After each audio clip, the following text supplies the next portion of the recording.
It's time. Pasta and chocolate dinner. Oh, it's really good. Pasta dinner. Donating pet food is one of the many ways you can help families in your community. Pets and people belong together. Learn more at petsandpeopletogether.org. I'm Bijan Robinson, running back for the Atlanta Falcons. Mental health makes me a better person and athlete just because whenever my mind is clear, I perform so much better. So mental health for me is the priority because it controls everything in your body and it gives you the chance to be the best physically you can be. My dad was a farmer, and when I saw him on a horse, the guy was bigger than life. One of the things that he had a hard time doing was showing the emotion. Maybe it was because the way he was raised or believing that men provide and they don't struggle. But we all struggle. I want to show emotion to my kids. I want them to know when I'm happy. I want them to know when I'm sad. And I want them to see me working through things. The biggest reward I get from being a dad is watching my kids accomplish a goal, watching them light up. Nothing brings a bigger smile to my face. So I make my kids a priority. Whether it's hitting a baseball, a dance rehearsal, you name it, I'm there. They're gonna remember that they grew up loved. Be brave. Be there every day. And allow your kids to know that it's okay to struggle. That even dad doesn't know the answer sometimes, but we're gonna figure it out together.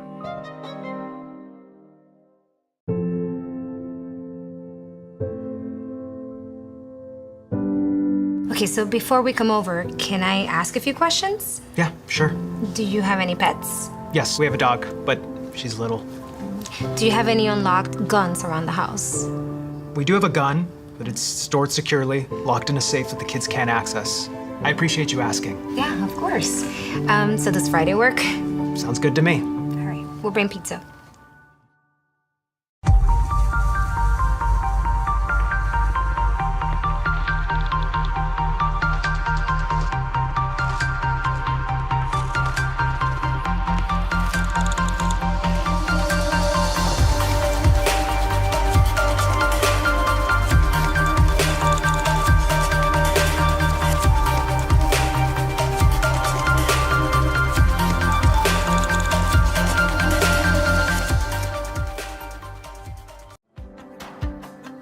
Our Orlando story is packed with outdoor activities and our love for nature. We knew Orlando was a great city, but couldn't imagine it had so much nature around it. Coming here makes you aware of your surroundings. All you need is a bike, so you can enjoy every part of this beautiful city while being outdoors. This is our Orlando story. What's yours?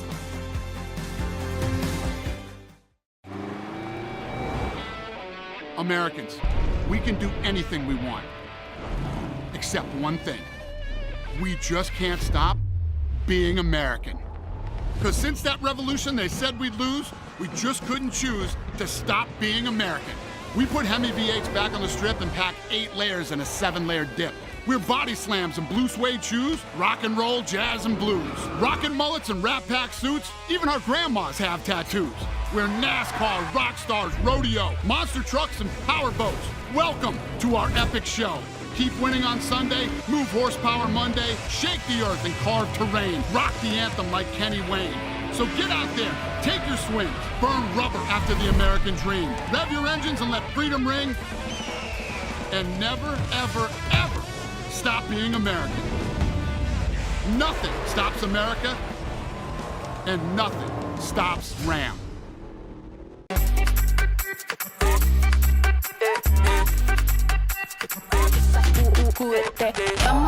Dale pues, vamos allá, muévete más loco como solo tú sabes. Así es, con las manos en la cabeza, sacúdete,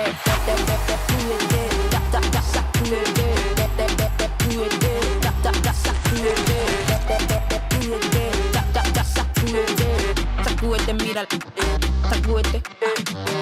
The Southeast Sports Network is now on Amazon Fire TV. Now you can download the SESN app and watch on any Amazon-enabled device, such as your Fire Stick.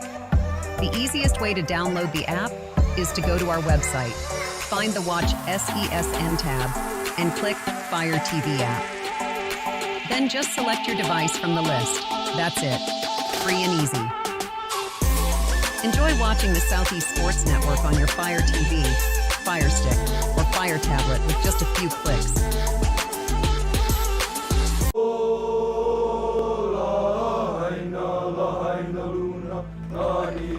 All right, boys. Remember who we are and who we represent.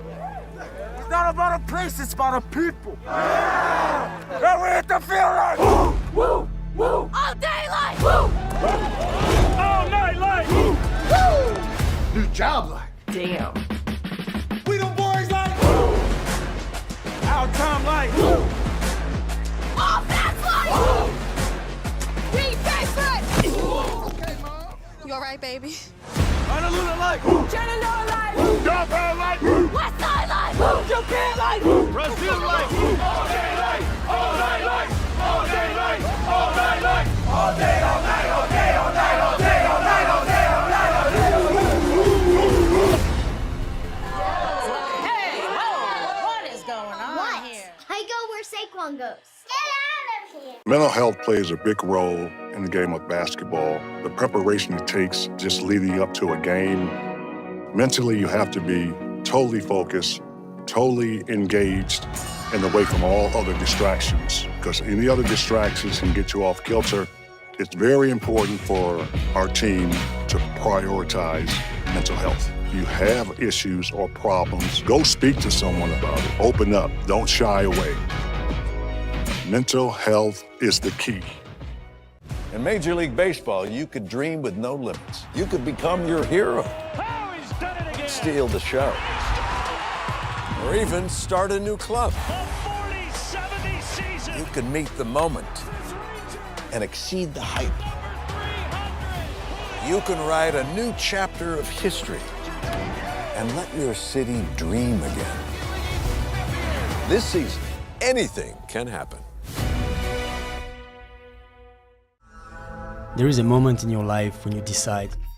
Your favorite teams, your favorite live streams, your favorite highlights. Be sure to engage with us. Find us now on YouTube at NSBN Sports or visit us at nsbnsports.com.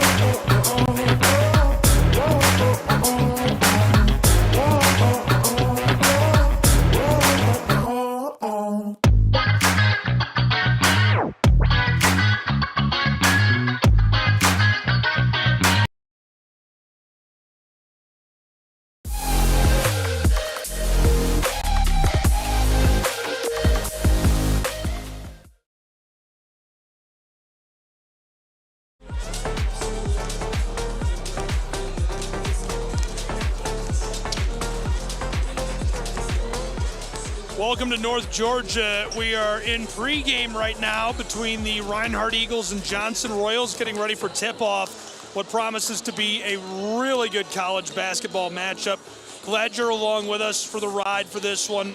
I couldn't be more excited. Lorenzo Robinson along with me for the call today, as we'll bring you all the action between these two. And these two teams have been battling for position in the Appalachian Athletic Conference. Let's take a look at the numbers that have driven these programs this season, including their record and more. This is Johnson on the left, Reinhardt on the right. Eagles have won 6. They lost last time out. Johnson has won 4 in a row. They're red hot in Appalachian Athletic Conference play. And as you can see, they're averaging a pretty good clip per game offensively. 80 points per game for the Johnson Royals, 71 for the Reinhardt Eagles. Both are in the negative in score differential, which is super unusual.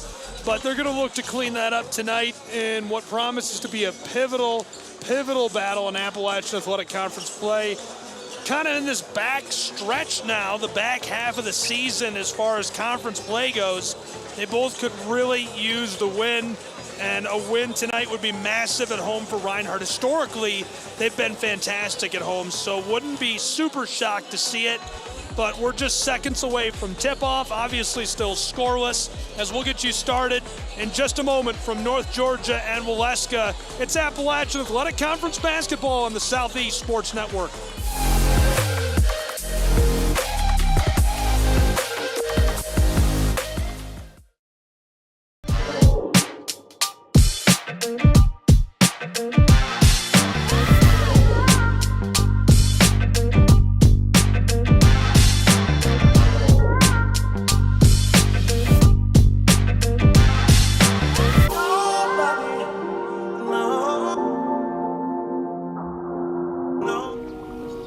I'm worried about Mom. Mom? She's fine. These are the ones, right, Mom? Yeah, groundlings. Sweet potatoes. Daddy, it's salty. Some things come with age. And some don't. Early detection of Alzheimer's can lead to better care for your loved one. Learn the early warning signs at 10signs.org.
I'm Mauricio Cuevas, defender for the LA Galaxy. The best performance requires the best training. That's why we trust AstroTurf. AstroTurf delivers unparalleled ability, safety, and playability, ensuring every match and session of training is fast and exciting.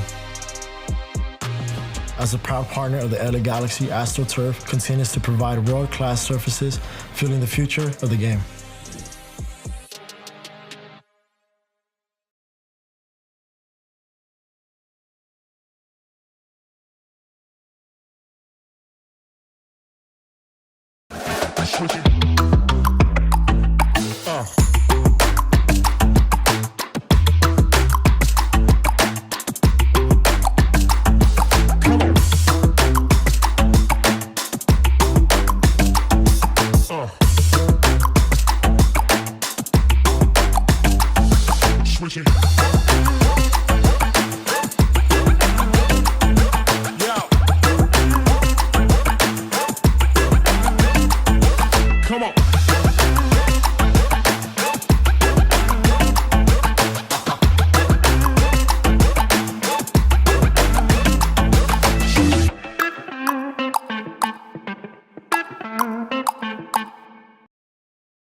A look at the busiest stretch of highway in America, just miles south of Waleska, Georgia, as we welcome you north of there inside Brown Athletics Center and get a look at one of the many cameramen standing by Tip-off is right now between the Reinhardt Eagles and Johnson Royals. Welcome, everyone. I'm Gabriel Schrei, bringing you live college hoops on the Southeast Sports Network between Johnson and Reinhardt. Lorenzo Robinson alongside me as we have a really good battle starting right now between these two programs. Really good battle indeed. The Johnson Royals, a completely different team as conference play has rolled around. 7 of their 8 victories. Meanwhile, the Reinhardt Eagles, led by one of the very best players in the conference in T. Williams, trying to pull off the upset. 2-0 Reinhardt. They hit the early 2 ball.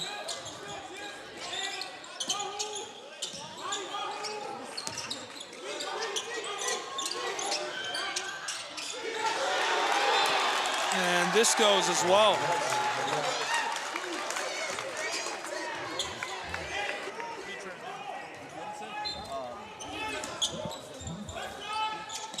Flicked across to one of the best players in the AAC, Mason Lockhart, who battles his way inside and equalizes us for our first tie early.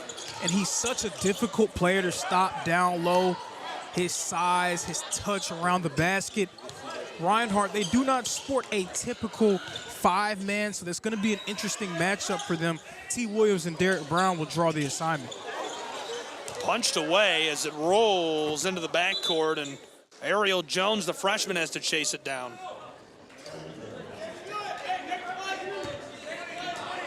And again, it's not going to be an easy feat for the Eagles to be able to contain Lockhart.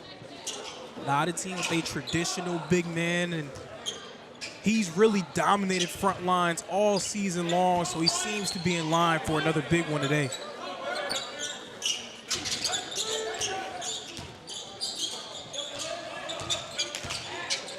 Seconds gone already.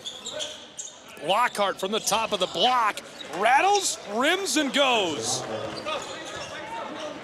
And that's really been the development in his game. Lockhart has always been a low down low, but he's steadily increased his ability to be able to hit shots from range. Hitting a nice little mid-range jumper.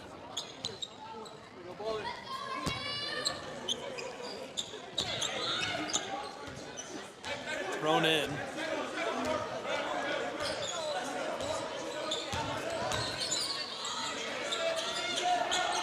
Entry feed for Reinhardt along the baseline. And it bounces off the side of the iron before being put back by the Eagles for a pair. We're deadlocked at 4 apiece.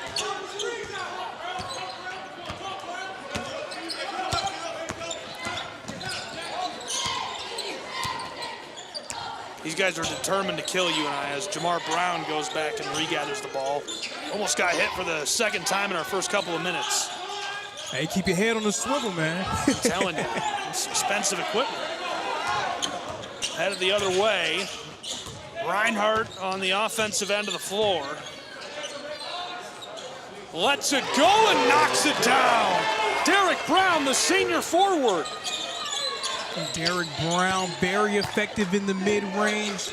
Reinhardt's most consistent mid-range jump shooter.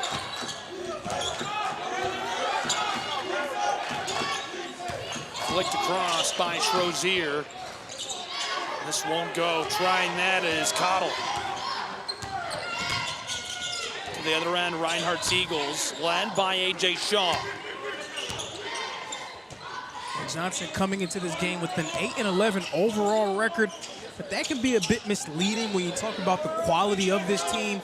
6 of their 11 losses coming up against teams that were either ranked or receiving votes. Oh, great play. Just couldn't finish it. Nakai Fisher gets himself wide open on the elbow. The Eagles, they do have multiple players that can score and get a bucket for themselves and others. Fisher, one of those guys, one of those wings who can play in so many different ways for them. And blown dead.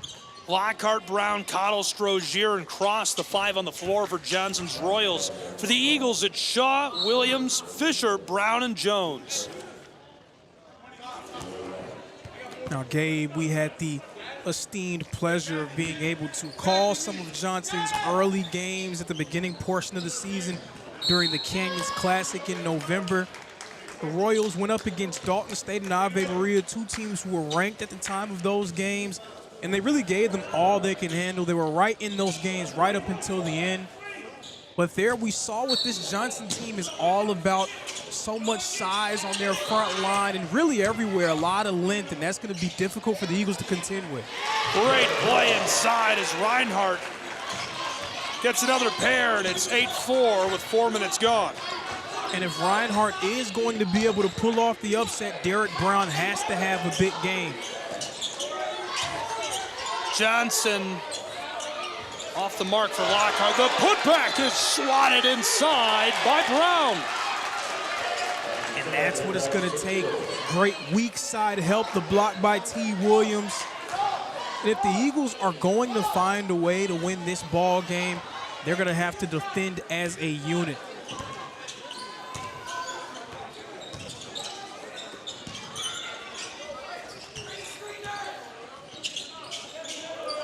Pitched across and poked loose in front of the scorer's table. Johnson Royals, he's fouled as he tries to take it off the window. Jamar Brown with a highlight reel play.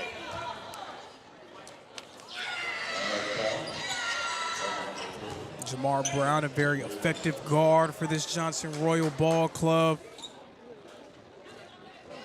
Great at getting right to the rim, is a very deft playmaker as well. He seems to be a guy who always makes the right decision with the ball in his hands.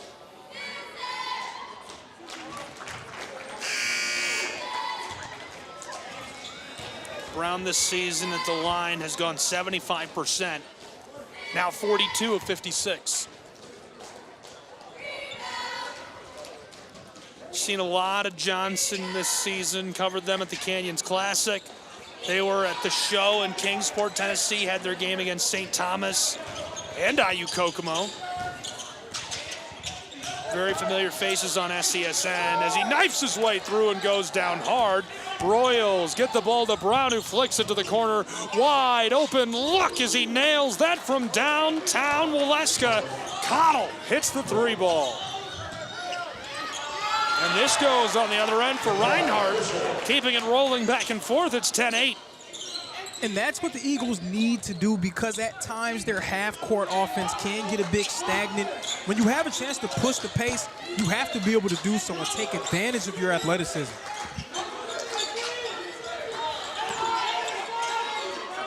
On the way, this goes. Cottle, unbelievable long two. Absolutely, a tough shot. Sometimes you just got to tip the cap to the guy and say, man, that's a good make. Big collision down inside as Fisher hits the floor.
Back in Waleska, Georgia, where we're tied up early. Just 5.5 minutes gone. 10-10. Reinhardt and Johnson. It's been really good back and forth so far. Gabriel Schreier, Lorenzo Robinson. Reinhardt 5 of 8, Johnson 4 of 9. So that's 62 and 44% from the floor, respectively. Reinhardt has missed their 1-3 ball. Johnson is 1 of 2. The Eagles at the stripe for the first time, as the first will go, knocked down by A.J. Shaw. Johnson, they're not really a team that's known for their long-range prowess, but they are second in the conference in rebounds per game. A lot of that due to the play of Mason Lockhart, top 3 in the conference in second chance points per game and points in the paint. They just wear you down with their size and length.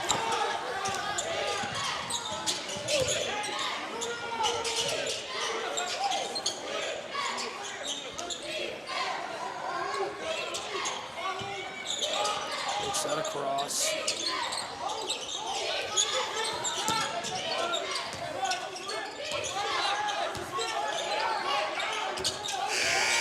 And the shot clock for Derek Brown and company.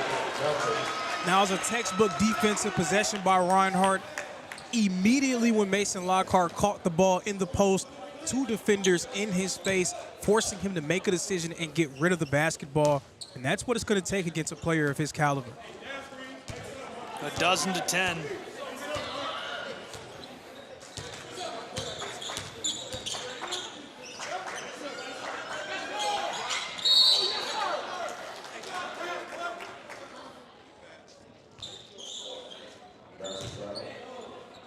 T. Williams, we talked about Mason Lockhart being a difficult matchup, but Williams is a difficult matchup in his own right.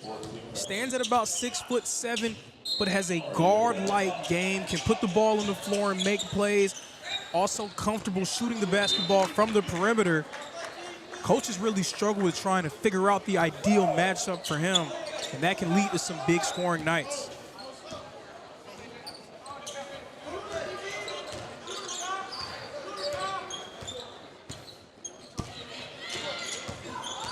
Working this all around, tries the floater and it rims out. Kept alive, back out front, Cottle. 3-ball rolls off the side. Reinhardt Eagles on the fast break, gonna try to score quickly. The handoff on the wing, Fisher gives it on the straightaway. Liked what he saw from the top of the block. That's a bit strong, somehow kept alive. Pitched outside again, and this, the long 2, rims off to Livingston Cross. That's another really nice piece. Livingston Cross has been such a good contributor for so long as he gets this to go and deadlocks this at a dozen apiece. Yeah, his addition coming over from Union Commonwealth was major for Johnson this year.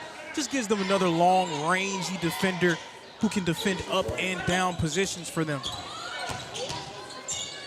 Stripped away by who else? Cross. Crosses midcourt all the way down inside and automatic off the window.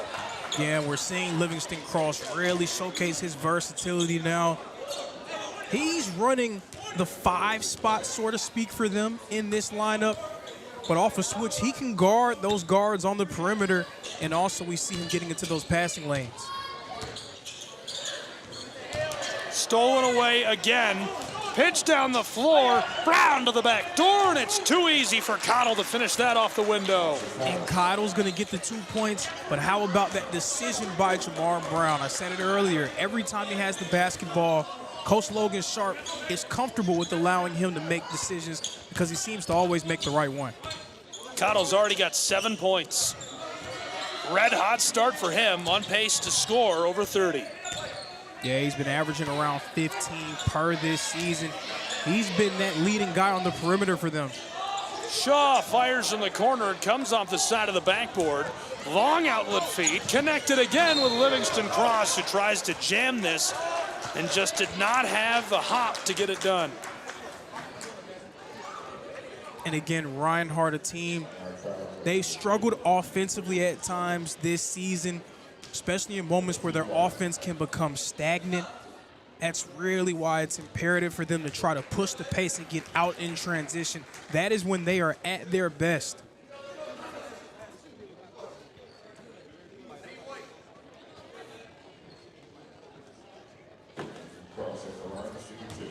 Lined up to shoot a pair. What a run the Royals have been on.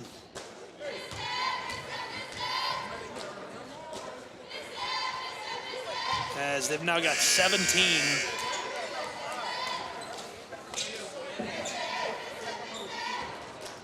So I said that Reinhardt really needs to try to push the pace.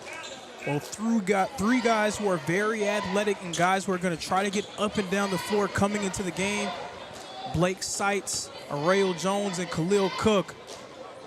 Also with Jackson Souza and Derek Brown in the game. Look for this group to try to give the Eagles a shot in the arm of adrenaline. Couldn't make it an 8-0 unanswered run, but a 7-0 run underway for the Royals. Reinhardt has to find a way to stop that. A bucket here would be massive, the give. From the wing working. Dished across, wanting to fire is Brown, the forward, as he's fouled.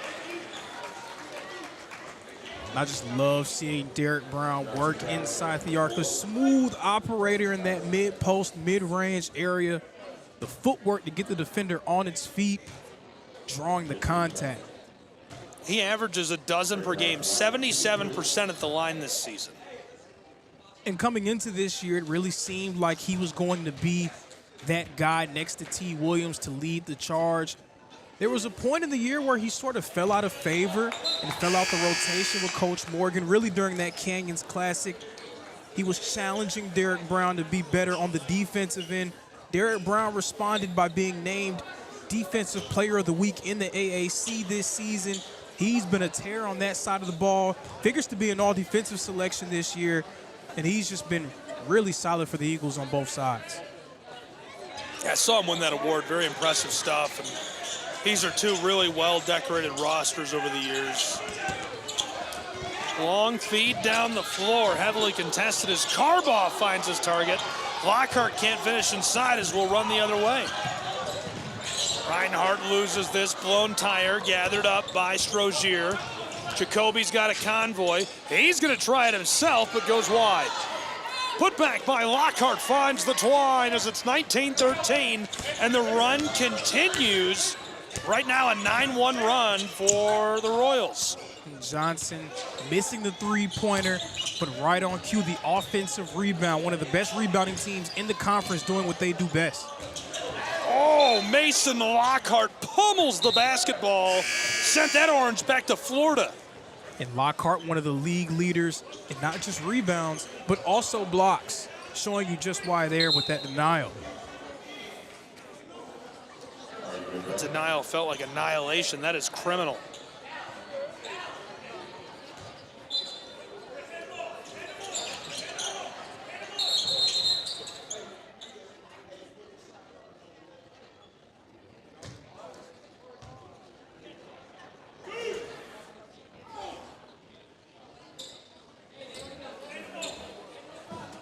(19-13), 9-1 run. Reinhardt's only point in response from the line. Eagles, ice cold shooting from the floor on this end. They've got to find a way to get the lid off the basket.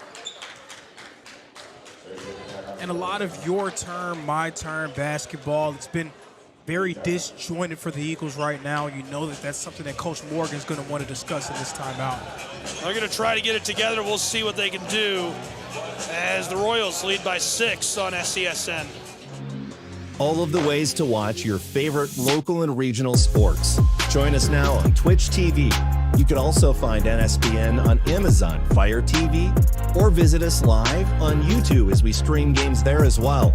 Another fan favorite way to watch is NSBNsports.com.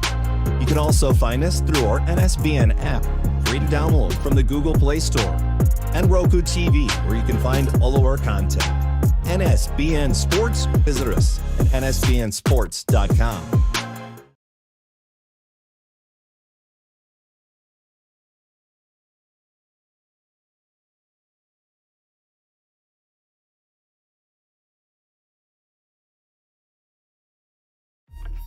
Your favorite teams, your favorite live streams, your favorite highlights. Be sure to engage with us. Find us now on YouTube at NSBN Sports or visit us at NSBNsports.com.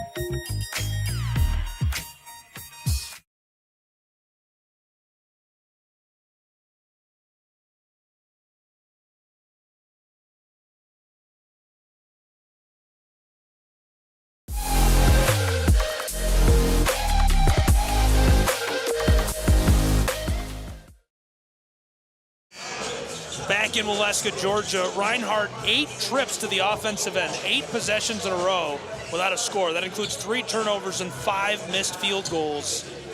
That's what I was saying before the break. You know, they've done a lot of things really well this season.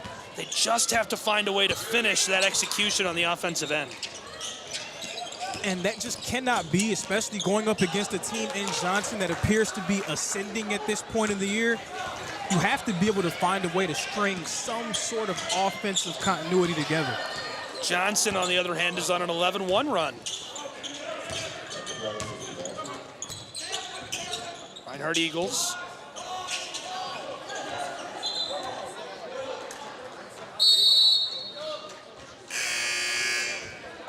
And really, when you watch Reinhardt play, there's not a whole lot of offensive confidence from a team standpoint. It doesn't really seem like there are multiple guys outside of Derek Brown and T. Williams who really feel confident about what they can do on that side of the floor. And that's been the difference for them this year. There are guys who are taking shots, but how many guys feel confident in what they can do on that end? Confidence is everything in hoops. Confidence and momentum. It's definitely not for a lack of talent.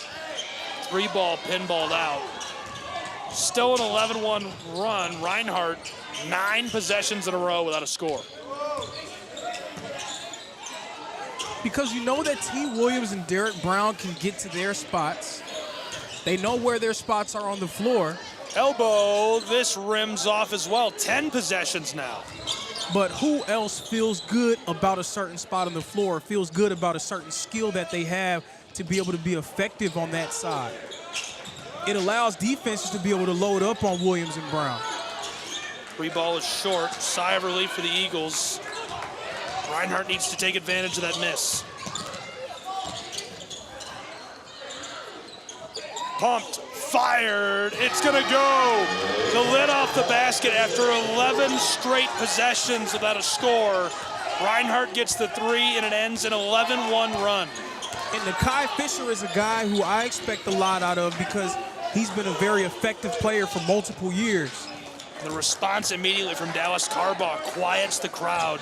The Eagles, I feel like they've got to just be confident. Again, we've talked about that. They got to be confident. You don't want to lose that momentum. You're at home. Get the Brown Athletics Center into this. Yeah, Nakai Fisher is a guy who can really shoulder some of that offensive load. He can put the ball on the floor, make a play for himself and others. As we saw there, he can hit the long-range shots. He's someone that when he gets going, it really takes this Reinhardt offense to another level. Eagles from the front court. Worked it to the corner. He'll drive the baseline. Ball is poked out. Trying to keep it alive. Reinhardt in danger of a jump ball. And there is the call from Stripes. They've been really quiet tonight, which I think is the perfect way to officiate. Let them play. Just my own little bias. I love a little quiet officiating. Referee is Owen Ferris. The umpires are James Shaw and Gerald Morgan. And when I tell you, I had to pry that out of them. They did not want to tell me their names. Well, that could be a good and a bad thing. Right? I understand. I mean, you probably are used to not hearing great things, but I think they're doing a great job. Still early. Man, you were ready to let Tubbs have it, and she nailed it in the women's game. Absolutely. She nailed it. She crushed it. It's a thin line between good and bad for officiating. You can make the perfect call on one, and then the next possession just absolutely blow it, and that's all people will remember. It's Tony Campbell, the head coach of the women's program, right on cue, walking on the floor. We had David Gillum along with Terry Tubbs officiating that women's game, and David Gillum is the longest tenured basketball official in the Appalachian Athletic Conference. Tony Campbell, who you just saw cut across the floor, is going to join us as there's a foul down inside. Tony has been with Reinhardt for his entire basketball career as a player, correct? No. Well, all right, I'm just going to get out of here then. I don't. Did I get that wrong during the women's game? Didn't you play at Reinhardt? No, I did not. Yeah, I played at Kennesaw State and Georgia Southwestern. Bro, how did I not know that? Why did I think you... Was that Justin Newton that played here? 3-ball goes to the Reinhardt Eagles. Did Justin Newton play here? I don't think so. Bro, I'm leaving. I'm going to unplug my headset and leave. So I did know you played at Kennesaw State. yeah, but Kennesaw State and Georgia Southwestern. Yep. This is off the mark. Commanding win against Johnson on the women's side in our first game of the night. And you have built a crazy good women's basketball program at Reinhardt University. What would you say have been some of the biggest challenges for you that you've been able to overcome? Is it recruiting? Yeah, I mean, obviously you got to get players. So recruiting is always big. You know, it ain't X's and O's, it's Jimmy and Joe's. So you got to have the players that can execute whatever your vision may be. Well, it was wild to watch. You know, one thing you mentioned before the game, it's crazy. We had like a 90-second conversation right before tip-off, and you mentioned that the girls are pressing on their own, and it worked so well. I mean, they were just a menace to try and pass against. Yeah. So we talking about pressure, the ball a lot on defense, so just making it tough, just competing on everything, okay, making nothing easy. And, you know, lately the girls have been, you know, I always say pick them up at half court. Lately, the girls have been picking up full court on their own and doing a great job of it. So it's been good for our team, and they bring a lot of energy. So that's on them. They're really trying to win this ring that we're still trying to chase. And obviously, your program has been fairly consistent over these last few seasons. But you've also lost a ton of talent, some of the best players in the conference, players like Ashley Woodruff, Maria Sanchez Ponce, Tara Gibson, who's now on your staff. The list goes on and on. How has it been for you to be able to sort of replenish and refresh your roster every season and always field a competitive group? Well, that's a great point. Like, a lot of great players to play here. Number one thing we always talk about is defense. Because then if you're playing defense, even when you're not shooting the ball well or anything, you can win games. So with us playing defense, that helps us win. And when you're winning, players want to come play. You know, and I think we have a pretty fun environment to play in. We always talk about work, but it ain't got to be like painful or anything. We work, but we try to make it fun. And then a lot of times, you know, when our players will help us recruit, like, you know, because they enjoy playing for us, they'll talk to their friends or whatever like that. And, you know, some of our better players have come from recruiting just through players that's already on our team. Yeah, and talk about that, just having players help recruit. How about having two players that grew up in the same household? Oh, yeah. Yeah, Two for one deal, huh? No doubt. Well, I remember seeing, you know, our former assistant showed me Lana on a tape one time, and I watched like 3 minutes of the video, and I was like, all right, let's get her. And it's probably the quickest I ever knew I wanted somebody. Lana's super athletic. She plays hard. And then, you know, I think she kind of taught this up to her sister. And, you know, and we had already seen Chloe as well, and we really liked her a lot. And she has some offers to even go at a higher level, if you want to say that, Division II kind of stuff. And had a couple of offers from there. But she wanted to play with her sister and trusted me enough to help grow her as a player. So I'm glad they're both here. Yeah. So at this point of the year, you're now in a three-way tie for that top seed in the AAC, trying to clinch that automatic berth into the national tournament.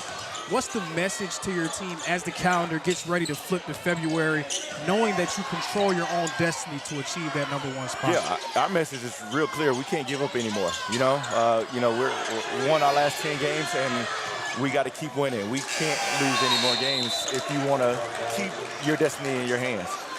But to be this late in the season and to control your own destiny is huge. So all we got to do is keep winning, keep competing every day, and make everybody earn everything from us. So that's our simple message. And we're all, you know, we've had the same goals since the beginning of the year. Win that conference championship, get those rings on these girls' fingers. So many good programs in the AAC on the women's side. Who do you have a lot of respect for as a coach? Who are some of your favorite coaches and programs that you battle every year? Man, it's a lot. You know, Kylie's doing a great job at Milligan. She always does. Obviously, the Brian staff, he's doing an amazing job. You could say so many. Even, you know, Johnson, it's so many, you know. So it's a lot of good coaches in this league, a lot of former D1 assistants, a lot of those kind of coaches. And you got to make sure you have your wits end about you every night. That game you just played in, I think, probably would have been the battle of the year in the regular season in the whole league if they were healthy. Yeah. They're missing 4 of their 8 from their primary rotation. feel like Johnson's going to be a problem going forward. Oh, yeah, no doubt. They usually are. He always has them good to play, ready to play, and they always have a lot of good players. They can handle the ball and shoot it. Brian always finds a way to be quietly good as well. I'm sure you're excited for tournament time. What are your expectations for this team to close out the regular season and going into Kingsport? Like you said, just win every game. Take them one by one, but our goal is to win every game that's on our schedule. So if we do that, again, we come home, we get to put a banner up in here and cut some nets down. Now, who's a player that you have that may not be getting a whole lot of attention right now, that may not be someone that people are looking at, but someone that you feel will be very critical to your team achieving their success going forward? Man, I can name two off the top of my head. Audrey, she comes off the bench for us, and she's a great defender, and she can just do everything. She can score it, she can pass it, she's really good. And then our young point guard, McKinley, she's been really good. She's the first time she's ever played point guard, and she can really get to the basket, and also just a great defender. So those two spearheading our defense. Both come off the bench. And then we got a lot of shooters that come off the bench to help us out, like Taylor and Tria. They can really help us out and can explode for a lot of points. Stolen away. Connell on the last trip hit that deep three. Now from the corner, bangs home another into the bottom of the net. What a run for the Royals. They were trailing early. They go on that 11-1 run as Reinhardt has 11 empty possessions in a row. And now on another red-hot run. Coach, when you're on the end of a run like that, I mean, obviously you can take a timeout, but what are some tricks you might use to try and get the lid off the basket? Yeah, obviously try to get something close to the basket. You know, run one of your pet plays, one of your plays that's designed to stop a run, and obviously get a lot of motion there. For them, they got to get T back in the game. I know he got 2 fouls, but you're trying to save it for the second half, but it won't matter in the second half if we don't, try to edge his lead out, and he's your best player, especially offensively. I think we got to get him back in the game. Tough challenge ahead. What would you tell young women tuned in right now that are star basketball players in Georgia, Tennessee, Kentucky, the Carolinas, Florida, that are interested in Reinhardt University? What would you tell them about your program? A couple things. First of all, we're gonna work hard. So we are going to work. So that's the first thing I tell recruits. It's like, all right, don't come here if you think it's, going to be, 4 times a week practice and it's going to be all fun, But we are going to have fun. I'm going to joke around with you, but we are going to work very hard. And then I always tell recruits another thing is if you can't guard, no matter how much you can score, if you can't guard, it doesn't matter. You got to be able to have to guard a position, at the college level. And that's where some girls don't always, understand or reason why some of them, struggle when they first get here, because they've been the best scorer on their team. And you could be a great scorer, but if you're giving up points on the other side, it ain't gonna matter. That's one of the secrets I always tell people. I got a secret. Half of this game is about defense. And you always hear about the offense, but half of it is defense. You don't get no subs. It ain't offensive and defensive line. You got to be able to play both. So. And that's always been something that I've been very impressed when it comes to watching your teams play. Even when you have one guard that may be a better scorer, one guard that may be a better playmaker, they all sort of play the same way where they are always in the face of the offensive players, so much ball pressure. So that seems to be a prerequisite for you before you even touch a recruit. You have to be able to know how to guard. Yeah. If you can't guard or if you're not athletic enough to guard, it's going to be tough for you to play here, just because I'm going to have people, we got to play defense. So, and again, I can teach you how to play defense if you're willing to work at it and everything like that. And you can get more athletic, and, we do a lot of stuff where we're training, your hip and getting stronger right there, trying to make you quicker. So, again, if you're ready to work, pretty much everybody can play defense. Now, the level of defense that you can play obviously is going to come from who you are and how athletic you are and all that good stuff. And grittiness, toughness, that kind of stuff. Well, there's a play for Amir Green-Jones who might get the lid off the basket for the Eagles, as that could put an end to their scoring woes, but Johnson trying to keep the foot on the gas. Great defensive awareness right there for him. Flipped across. 3-ball rims out on Jamar Brown. 15 points, speaking of offense, for Cottle. Through, has the lane, and couldn't get it as we get the whistle down low in the block. But that's what Reinhardt needs to be able to do. They need to be able to play with pace. That is when this team is at their best. The half-court offense is stagnant at times. It's been that way all season long. When Reinhardt is able to play their best offensively is when they can get out on the break and use their athleticism. And that's another thing we talk about. Like, if you want to get on the break, you got to get a stop. You can't get on the break if they're scoring, you're taking the ball out of bounds. But if you really want to run, get a stop. Then you can go out there and run and, you know, get shots up, get threes, get layups. So that's another bonus of really getting stops. Coach, do you have a favorite play in basketball? Favorite play? Favorite play? Is there a favorite I don't know if you want to. I don't know if you want to throw it out there. Yeah, actually, maybe don't say that. I mean, the 4-pointer that Mari shot today was pretty nice. Yeah, so that was nice. Yeah. I'll give a 4-pointer for a coach is always nice. That's, you know, so yeah. Oh, it rolls and goes after the whistle. Caught a travel on that. That is tough. Yeah. to the naked eye, it looked like a really good move. Listen, I'm okay with the call, but yeah. I love a good, crisp pass through traffic. Yeah. Not quite a 3-man weave, but just a rifled pass down in there and a layup. Yeah. So, ooh. Yeah. Good feed, and this goes. But I love that 4-point play and a charge. Who don't love a charge? What coach don't love a charge? You know, it's not just the whole team. Yeah. So we got a rule: if you take a charge and the whole team don't stand up, well, you're running. Okay, so you know, because that person is sacrificing their body for our team. You know, and that's how big it is. You know, so that's a huge play. That's a turnover and a foul on one of their players, and we get, you know, so and it makes it tougher to you think about going back in there if you already got a charge on somebody. So that's always a big play. Johnson has continued to be red hot in this first half. Reinhardt has brought it back within 9, a single-digit game. Their largest lead, 16, is Derek Brown, the senior, gets the steal behind the back and 3 as he climbs the ladder to the twine to make it a 7-point game. Yeah. And Derek Brown, a guy who, again, is going to get some all-defensive recognition this year, and deservedly so. Other way. And the whistle as Reinhardt's crowd goes nuts in Waleska. And you said it, Gabe.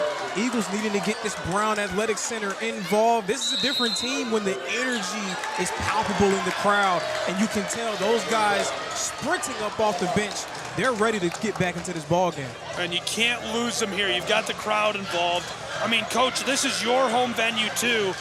How big of an impact does it play to have the home crowd involved in the Brown Athletic Center? Man, it's huge, man. We love when the crowd is loud, and we got a lot of people in here. The last couple of games, we've been very good crowds in here, so it's been huge helping our girls and the guys fight through it, and it brings energy. It brings energy, and we are better defensively. I know we are when our crowd is yelling and out there making a lot of noise. So it's always great, and support is always greatly appreciated.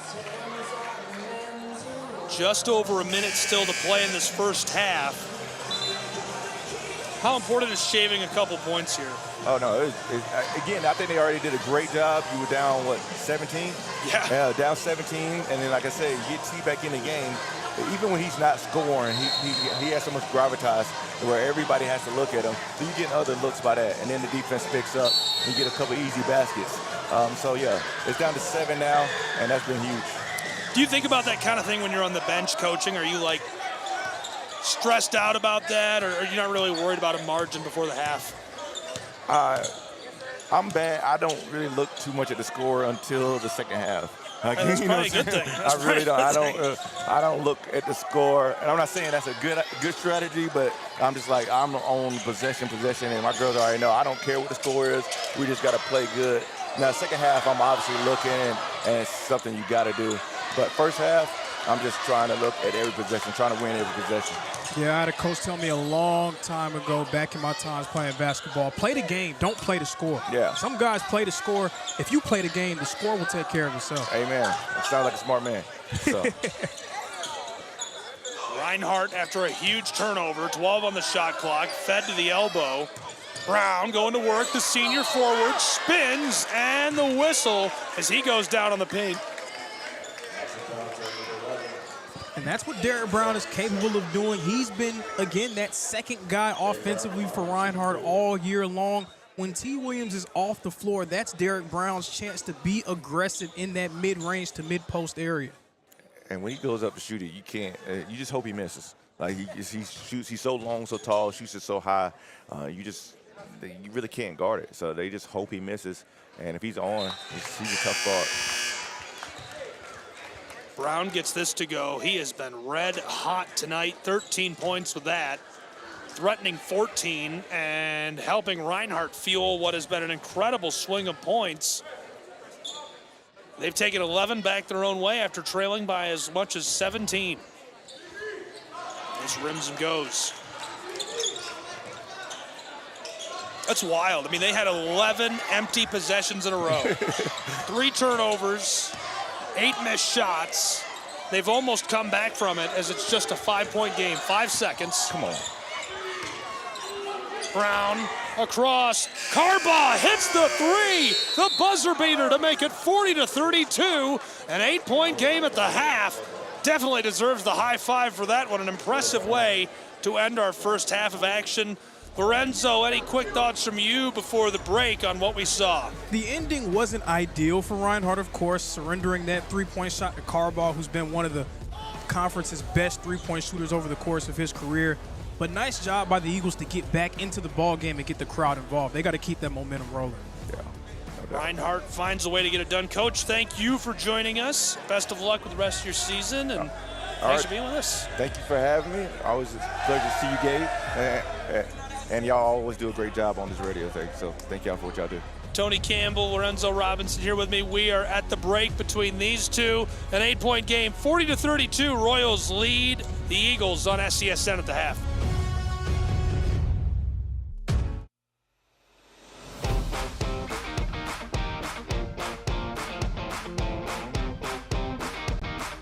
The Bays Mountain Park Adventure Course. Gear up and climb the Hawk's Nest. Work together as a team to complete 4 high ropes challenges, all while suspended 40 feet in the air.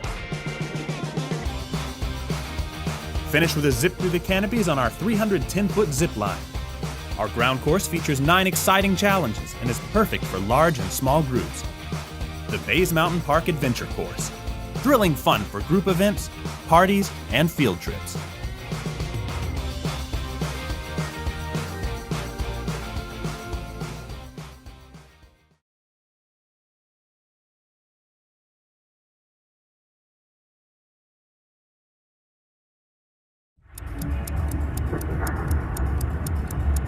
Some might ask, what's the hurry? But if it's the difference between getting McDonald's breakfast and settling for a Big Mac, well, run like the wind.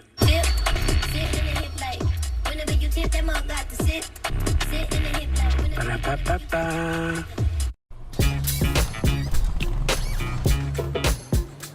It's like that.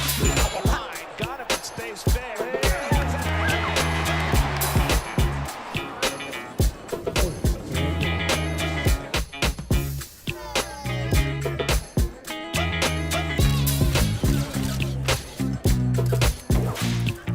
Everybody feel it, come around with the rhythm, it's a sound. Everybody get down when we bring it to you. It's like that.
has a ritual.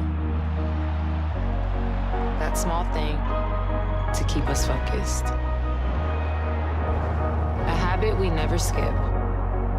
To clear our minds and elevate our performance. But what do you do to keep your head in the game? To drown out the self-doubt and support your mental health. Maybe you surround yourself with positivity.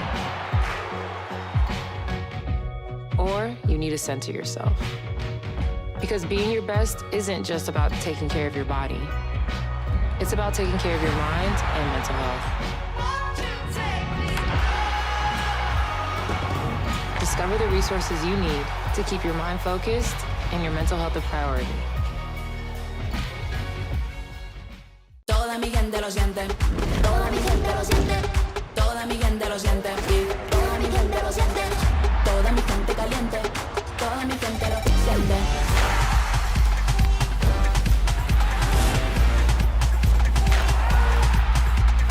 Toda mi gente suena. En la favela suena. El techo se me llena. Toda mi gente lo siente. I'm Mauricio Cuevas, defender for the LA Galaxy. The best performance requires the best training. That's why we trust AstroTurf. AstroTurf delivers unparalleled ability, safety, and playability, ensuring every match and session of training is fast and exciting. As a proud partner of the LA Galaxy, AstroTurf continues to provide world-class surfaces, fueling the future of the game. Welcome to SESN, your ticket to the front row of the sports world, covering local, regional, and national events. We bring the game to you. Feel the excitement of every play, every score, every victory. Get your seat, get on air, and immerse yourself in the heart-pounding action. The Southeast Sports Network, where sports come to life. Hi there. I'd like to introduce you to McValue at McDonald's. With McValue, you can buy one and add any one of these for only $1. And look at that. You can do the same thing during breakfast. It's crazy. You see, at any moment in the day, McValue can take you to a place where a whole new menu of possibilities exist, inspiring you to order more from life than you could ever imagine. Take a look at your surroundings. Take a look at your environment. Take a look at your past decisions. Take a look at your present. Are you curious about the future? And setting your expectations at perfection is not a way for growth. So I'd use the word curiosity, and that's a long way to get there. But if you stay curious, I think you can get the most out of life's menu. Because if you don't, you're leaving some of those moments on the table. You gotta try to get the most out of life. You might just think McValue adds the power of choice to McDonald's menu, but it also adds the power of perspective. And depending on how you look at it, that might be the most powerful thing you can order. And while you're here, I can't wait to meet you. Ba-da-ba-ba-ba. The bravest person I know is definitely my dad, 100%. My friend Sean. My daughter Cynthia, and she was in the United States Army. One of the bravest things he ever did wasn't when he first enlisted, it was when he found his first support group. Our journey has not been easy. One of the bravest things he did was when he asked to move in with me and my mom. I felt like I was lost, and you gave me a place to stay. When he decided he was going to go back to school after 23 years. It was the better part of my life that I spent in the Marine Corps. Transitioning out, it's a difficult thing. She went on foreign soil. She went to war. But the bravest thing she did is when she asked for help. So I really appreciate it.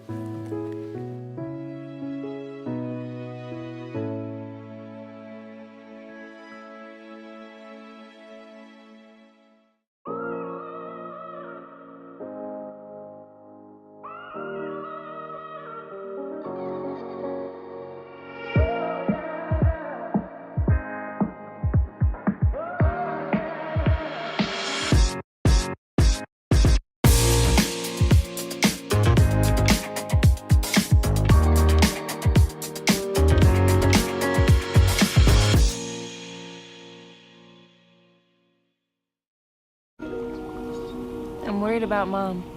Mom? She's fine. These the ones, right, Mom? Yeah, groundlings. Sweet potatoes. Daddy, it's salty. Some things come with age. And some don't. Early detection of Alzheimer's can lead to better care for your loved one. Learn the early warning signs at 10signs.org.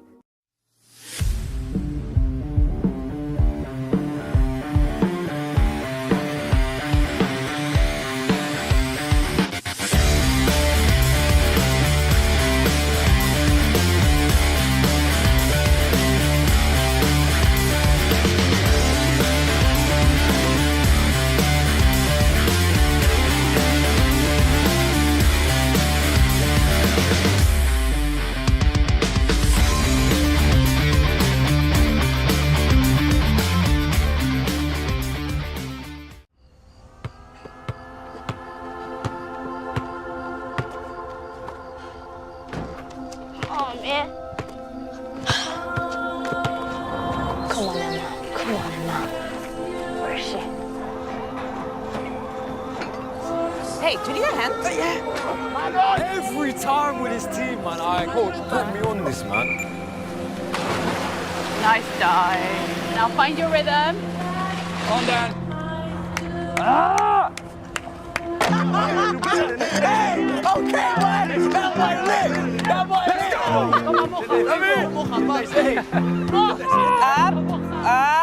Okay, that's it. You got one more for you. Got you. Like the headway. Here she is, guys. She's coming, guys. Let's go. Good morning, Emma. I'm right here now. Come on, come to me, come to me. Turn me up, Onyedi. You're for Danny. Boss, man, I'm turned up right now, though. Oh, you're violating, man, honestly.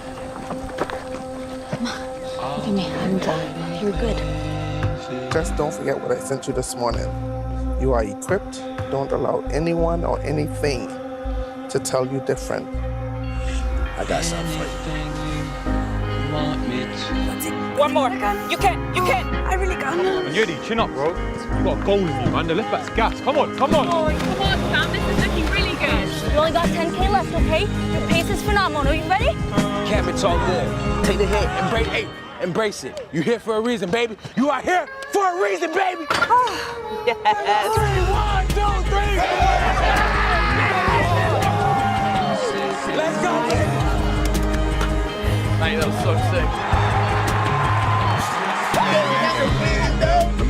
Come on, Emma. Final push, Emma. Come on.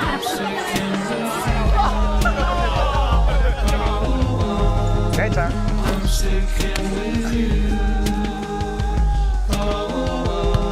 Hey, Edwards. Forgive.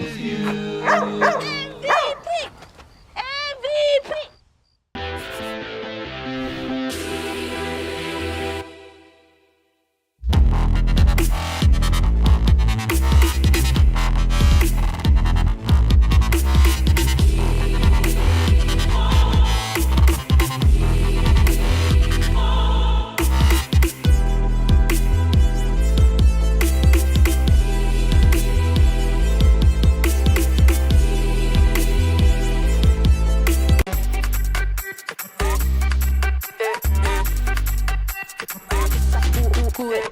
Vamos, dale pues, mamá ya, muévete más loco como solo tú sabes. Así es, pon la mano en la cabeza y sacúdete,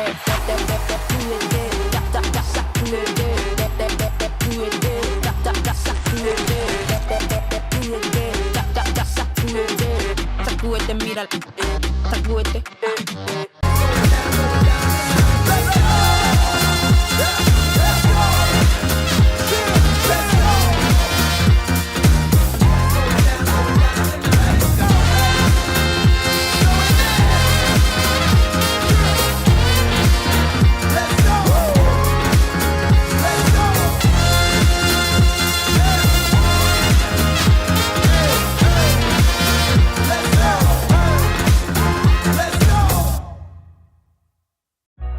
Everyone has a ritual. That small thing to keep us focused. A habit habit we never skip. To clear our minds and elevate our performance. But what do you do to keep your head in the game? To drown out the self-doubt and support your mental health. Maybe you surround yourself with positivity. Or you need to center yourself. Because being your best isn't just about taking care of your body. It's about taking care of your mind and mental health. Discover the resources you need to keep your mind focused and your mental health a priority. Toda mi gente lo siente. Toda mi gente lo siente. Toda mi gente lo siente. Toda mi gente lo siente. Toda mi gente caliente. Toda mi gente lo siente.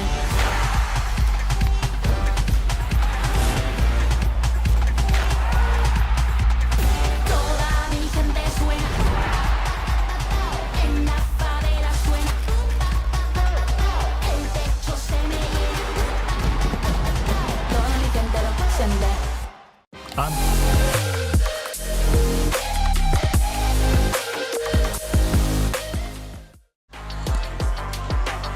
Welcome back. A look at the gateway to the south, and we are just north of Atlanta, live from Molesca, Georgia, where we've got Reinhardt battling it out with Johnson University in a close one, entering our second half of action on the Southeast Sports Network. Glad you're with us as this opens with an immediate bucket down inside for the Eagles, who make it 34-40. Gabriel Schrei, Lorenzo Robinson, and the new head coach of the Reinhardt University Eagles men's soccer team. Coach, you played for Chattanooga Football Club, had a lengthy career as a player before transitioning to coaching and now joining the staff here at Reinhardt. Tell me about your career as a player and where you've coached before this. Yeah, sure. Well, firstly, happy to be here, guys. Thanks for having me. Yeah, so I played at Reinhardt. I was a player here, graduated from here in 2015. Was fortunate enough to go on and play at Chattanooga FC and Chattanooga, Tennessee for a few years, and before kind of hanging up the boots from playing, then moved into coaching. So coached here at Reinhardt as a kind of graduate assistant and volunteer assistant, and then worked with some youth stuff locally in the Atlanta area, some semi-pro stuff in the Atlanta area, and was really fortunate then to get a chance at Nova Southeastern University in Fort Lauderdale, so I was there for a season. Wofford College in Spartanburg, South Carolina right after that. And UAB, most recently, just finished out UAB in Birmingham, Alabama, and that brought me here to lead this program. That's a great resume. Obviously, UAB's Blazers really successful on both the men's and women's side historically, and Wofford also really nice. I probably would have stayed at Nova, though. A little better weather down in South Florida. It's tough to leave the beaches sometimes. It's tough to leave. Good entry pass down inside as he gets this to go, and still hot as Cotto as we're into the second half. He has been red hot. Yeah, that was a big response for Johnson, especially because Reinhardt has all the momentum.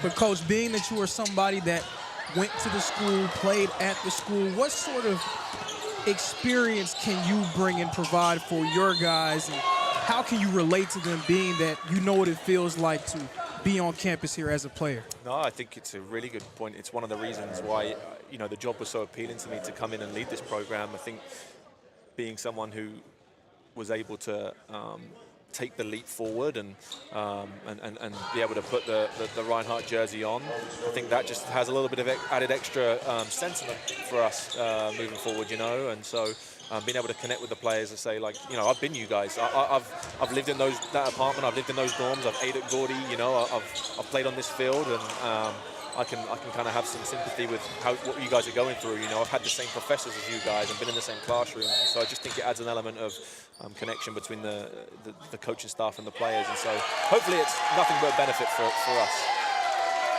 And I'll tell you, as a former student athlete at Reinhardt, there really isn't a deeper bond than everybody eating at Gordy. Exactly. Not right. a lot of people have had that experience. Exactly right. Exactly right. Especially the staff. The staff make it in the CAF, and they get to know everyone by name, and that's just that added personal touch that just makes it really special.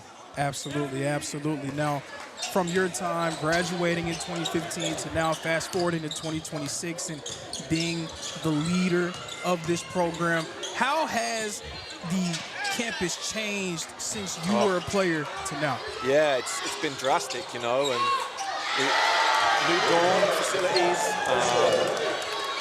Man, Gordy has been improved. Gordy Cafe has been improved. New theatre, Cobb Hall, which was the freshman dorms that I stayed in, are now gone, you know, and some space has been opened up.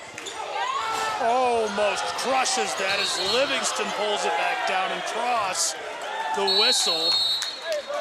45-39, Johnson leading as this will go the other way. And then, yeah, lastly, the last piece is the facilities of athletics. We're obviously blessed tonight to be having our first game with our new video scoreboards here within in the gym, which I think is just an added bonus that kind of the admin here at Reinhardt are really trying to push the facilities forward, and we're growing each year. So, yeah, it's been a massive change over sort of the 10, 11 years since I left, and only for the better of our student athletes. Eagles, the spin move, and from the mid-post, he's fouled. It's been a quiet start to the game for T. Williams. Of course, he picked up those 2 fouls early in the first half, so his minutes were a little spotty throughout that session. But Williams is one of the very best scorers in the conference, so he figures to be a major piece to the puzzle as this second half continues. Did you play for Bill Elliott when you played for Chattanooga? I did. Me and Bill are very close, yeah. That's a deep cut, man. That's kind of a wild connection. Yeah, that's a good one. Bill's one of the good guys in soccer, man. I still connect with Bill a lot. He's a great dude. I have a lot of respect for Bill. Jeremy Allenbaugh, close personal friend. There you go. That club has turned out a lot of really important people in the soccer world. 100%. And it's so close here to the Georgia world as well. Like, it's right there on that Tennessee-Georgia border. And yeah, it's helped a lot of people, not just in Tennessee, but Georgia too. We were talking about Jason Longshore and John Nelson too before we jumped on, and a ton of respect for those guys. You know, they've done a lot to grow the way that the media and people in Georgia view the game, and Atlanta United has been so involved in a grassroots way in the soccer community in the state of Georgia and the entire South. It's amazing. Yeah, I think adding an MLS team has been just a huge piece. Floater to the backside and finishes it off the window. T. Williams getting involved. It's been a huge piece. Atlanta United is one of the big reasons why soccer's blowing up in this country, and obviously it's been a big reason why it's blown up in this state. Livingston Cross comes through. He looks like a washing machine hitting that move down inside. Able to get it to go as Reinhardt will head to the other end of the floor. They trail by 7, still 50-43. That's been the margin since the break. 8 points at the break. Adam Reeke's the head coach of the men's soccer team at Reinhardt University, former player for Chattanooga FC, coached at Nova Southeastern, UAB Blazers, Wofford. I missed Wofford, sorry. Wofford College Forgive Terriers. me. T-Pups. Forgive me, Wofford, I'm sorry. That was quite the final this year. SoCon has great soccer, and people don't know. Yeah. Man, Furman is one of the most iconic clubs, one of the most iconic men's soccer programs in the entire United States, and they had another wild one. Did you see the finish this year? I did. I watched it pretty closely, and yeah, I mean, you know, Doug Allison at Furman retires on quite the run this year, having had a stellar career at Furman. And yeah, the SoCon, you know, it's one of those conferences that just happens to have a good mix of, you know, state schools, private schools, and it throws out some brawls each year. Obviously, in-state we have Mercer in that conference here in Georgia, and I mean they are competitive as anyone in that conference. And yeah, they're the smaller schools in the Division I outlet, but they have a heavy punch. That golden goal has to be one of my favorite moments all year. That was wild. I think it's one of those things that makes soccer one of the, you know, it's a low-scoring sport, but it can be one of the most special sports because it brings up moments like that. Well, soccer is growing more quickly right now than ever before, and I think it's just because people are trying it, and it's one of those sports, it's like baseball. You can't watch it on TV. You have to go sit a couple rows away from the supporters section, have a snack, get a scarf, and all of a sudden you're like, wait a second, I need to come to all of these. I agree. I think you know, in the UK, in Europe, there's a debate right now about too many fans settling to watch on the television and not get out to games. And I just think that the whole vibe changes if you're able to get to a game and really feel the atmosphere. Because although it's said that it's a low-scoring sport, the whole vibe changes when you get out to the game and you feel that environment. Now shifting gears a little bit to the team that you're getting ready to field out on the pitch this year, what is something that you're most excited about to see from your ball club this season? Yeah, it's a great point. Obviously, having recently come in this year, I think one of the big important things for us is getting ready for fall 2026. We need to try and put some real positive spin back on the program. I think there were some moments, in the past couple of seasons or on the past few years that maybe the program has struggled with some negativity around the program a little bit, and I think we just need to get some positive vibes going, and that's kind of my job as the head coach, is to really push the program forward. And one of those things is reinforcing that the guys need to work hard, do all the things that is required of a successful program. But when they do it, it needs to be positive reinforcement. It needs to be great vibes and culture around the place. Hold each other to the standards, but if we're doing things the right way, let's enjoy it together, because you only get one crack at college athletics, and you only get one crack at college soccer, and so let's enjoy our time together and make it the best experience we possibly can. So I'm hoping to see some hard-working guys that put a smile on their face. So who are some players that you feel like you're going to sort of lean on to be your voice in the locker room, your voice on the field, guys who you feel like can really push the program forward? Yeah, that's a great question. I think there's a number of veterans that have been around the program, and juniors and seniors in the program this coming up season. I think we have Chandler Ramalane, who from South Africa, who has been in and around the college game for a long time and has worked really, really hard, trying to push the program forward. And then we have kind of guys that have been here for 3 years. Chandler was a transfer, guys that have been here for 3 years and are going to finish out and graduate after all 4 years at Reinhardt. Christian Gonzalez, Alex Itov. These are guys that have started all 4 years in their or all 3 years in their time at the program, are going to come into their senior years and junior years, and are going to hopefully have a big say in how this program moves forward, because they've worn the jersey and they've earned that respect.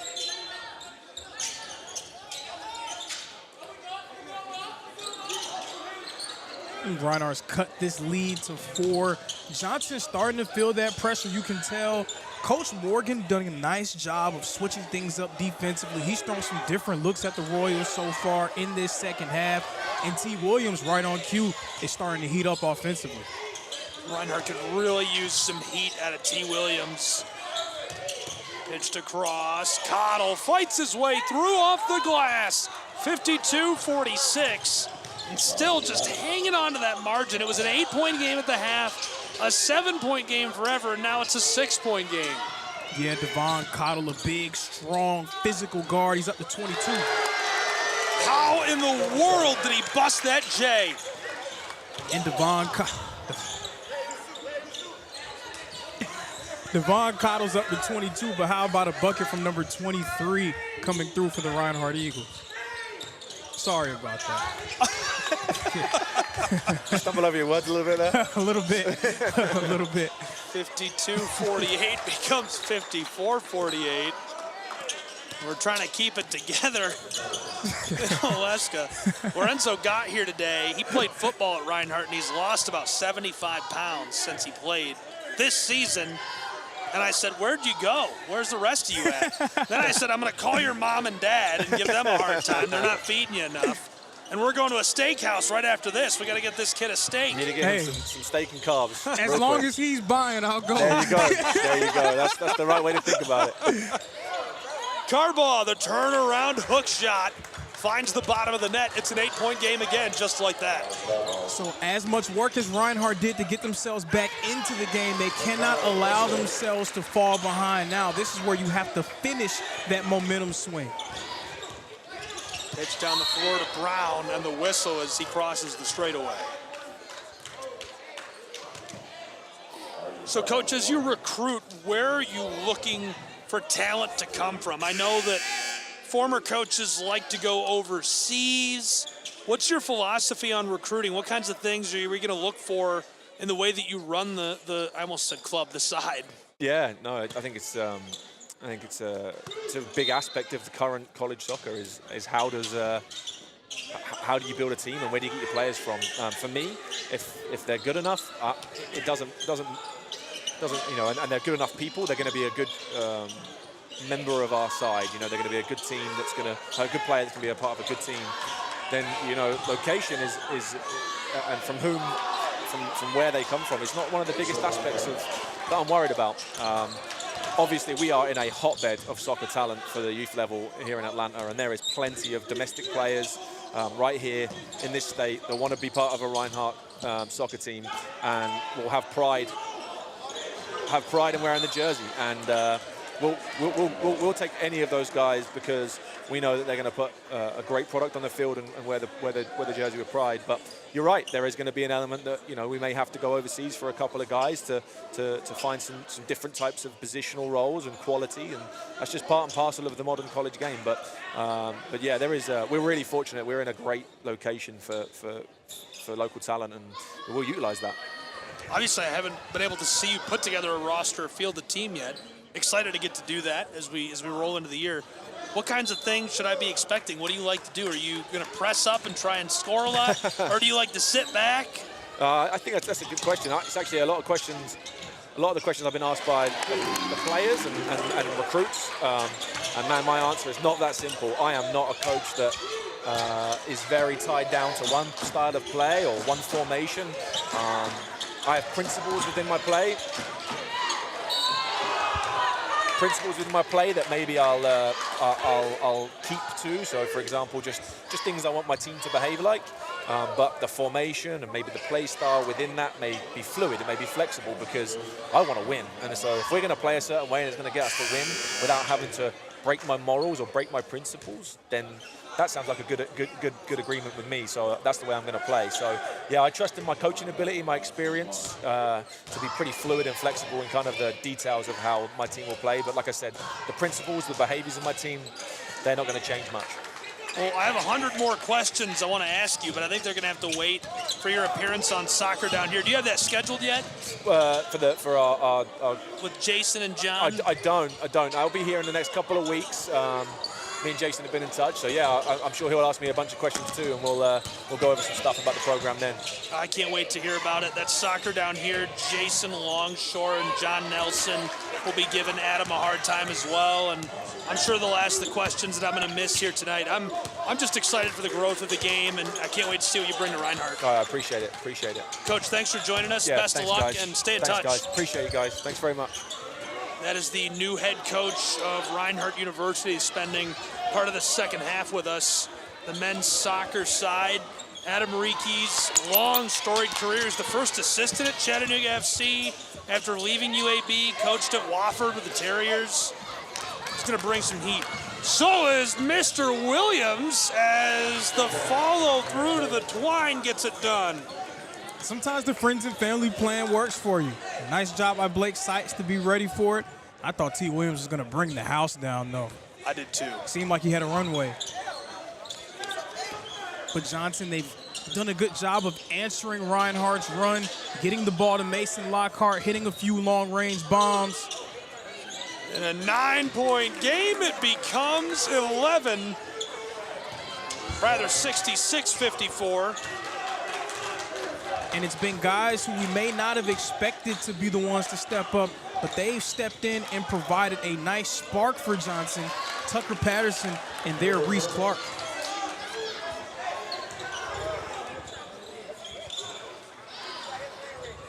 Looking to continue to grow that lead. It's 10 points with 9.5 to go.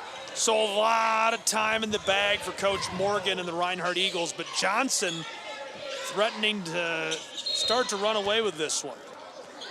Carbaugh, after the whistle, knocks it down. It won't go.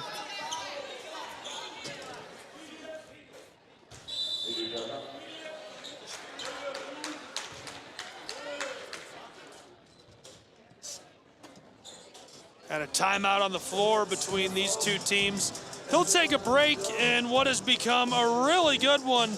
We'll be back with more of the action. Stay tuned for College Hoops on SCSN.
Back and running, and fouled hard under the basket, chased down by Clark. So Reinhardt getting themselves back into the ball game. It started on the defensive end. You can see the pressure that they were putting on the basketball, really getting into those ball handlers. The rim protection down low, guys like T. Williams and Derek Brown doing work. That is how Reinhardt got back into the ball game. So if the Eagles are going to find a way to pull off the upset, it's going to have to be that level of defensive play for this last 9 minutes and 10 seconds.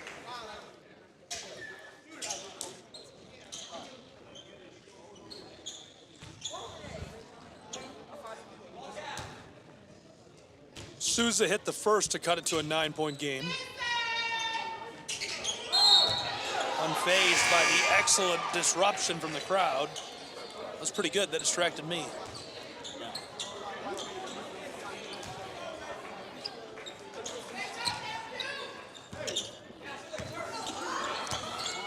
So a bigger group in the game for Coach Morgan's squad. A.J. Shaw, nice size in the backcourt along with Rail Jones. Front line of Seitz, Williams, and Fisher. They can switch 3 through 5. Connell went to Cross, who runs down the defender. Morgan is not happy about the call. And he has a legitimate gripe because T. Williams put his body on the line to try to draw a charge. Seemed like that he got his feet set before Cross made a move. Unfortunately, call not going his way. And how many programs will your best player lay themselves on the floor for your team? Not many. Not many sports, not many programs.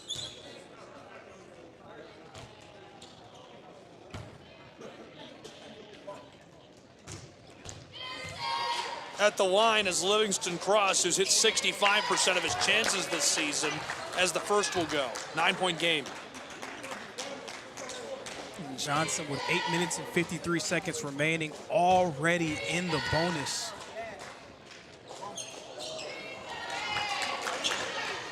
Part of that is because Reinhardt is a team that when you're trailing, naturally you're pressing, especially defensively. So a part of that is just fouls being aggressive. Johnson has to try to use that to their advantage. Broke through, Williams on the backside, has it poked away, and he's fouled by Cross, who just hit that at the line, and he now has 9 points. But we're seeing the maturation of some of these Reinhardt players in real time. Rail Jones, the freshman from Charlotte, North Carolina, he's a very effective finisher when it comes to attacking the basket. Earlier in the year, he may have tried a circus shot, get something on the rim, see if he can make it. But there, he calmly delivered a pass to T. Williams and allowed him to try to make the play happen.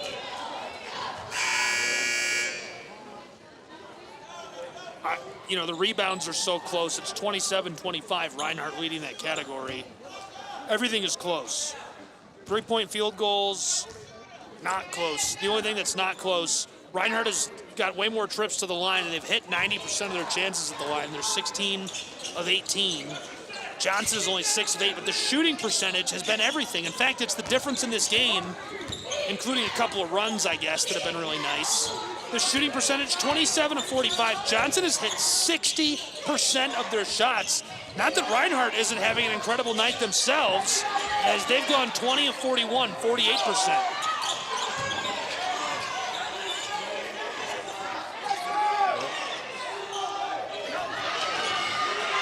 Fighting down inside, cross off the heel of the iron. Nakai Fisher tries to get to it.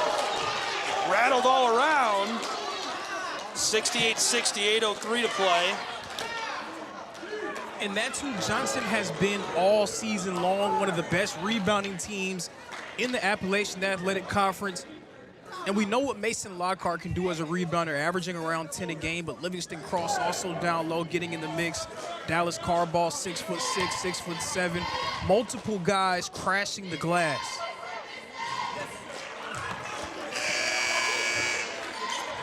Yeah, they have Lockhart. He's one of the best rebounders in the conference, but gang rebounding is why this Royal team is dangerous on the glass, and being able to take high percentage shots as well. That's why their field goal percentage is what it is.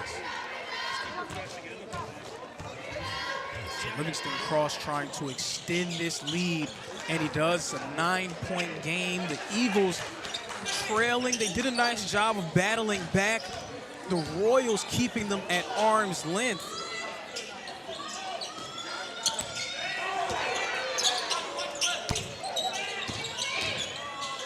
On the way, sails through to Carball, who gathers it.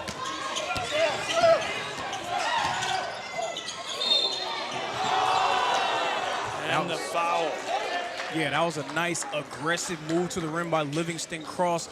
He's a difficult player to stop in the open floor because he's very crafty around the basket and great body control to be able to finish through contact.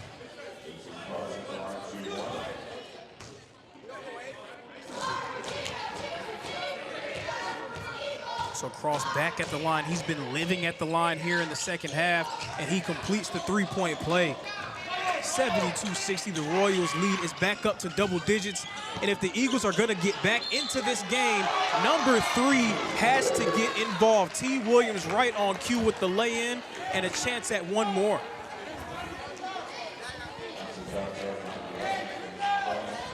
Williams up to 14 here in this one.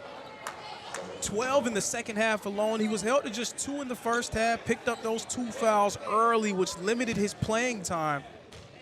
Now stepping up in a major way offensively here in the second half. Misses the free throw, but for the Eagles, Derek Brown with 17, T. Williams with 12. Who's gonna be that third player to step up for them and really help them in their cause to get back into this ball game? Corner, triple, no. Arreo Jones with the board. Johnson's made a living from behind the arc, but that's not who they've been throughout this year. The Eagles may be content with the line than to pull up from range. Williams can't finish inside, and Lockhart with the board. So Jamar Brown only has 1 point in this game, but he's been very effective at controlling the pace and tempo. He gets Johnson into good possessions every time down.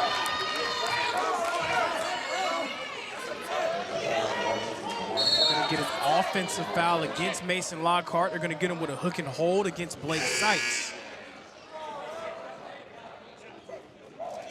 We saw head coach Logan Sharp definitely did not agree with that call. And because of that foul, Mason Lockhart will head to the bench with 4.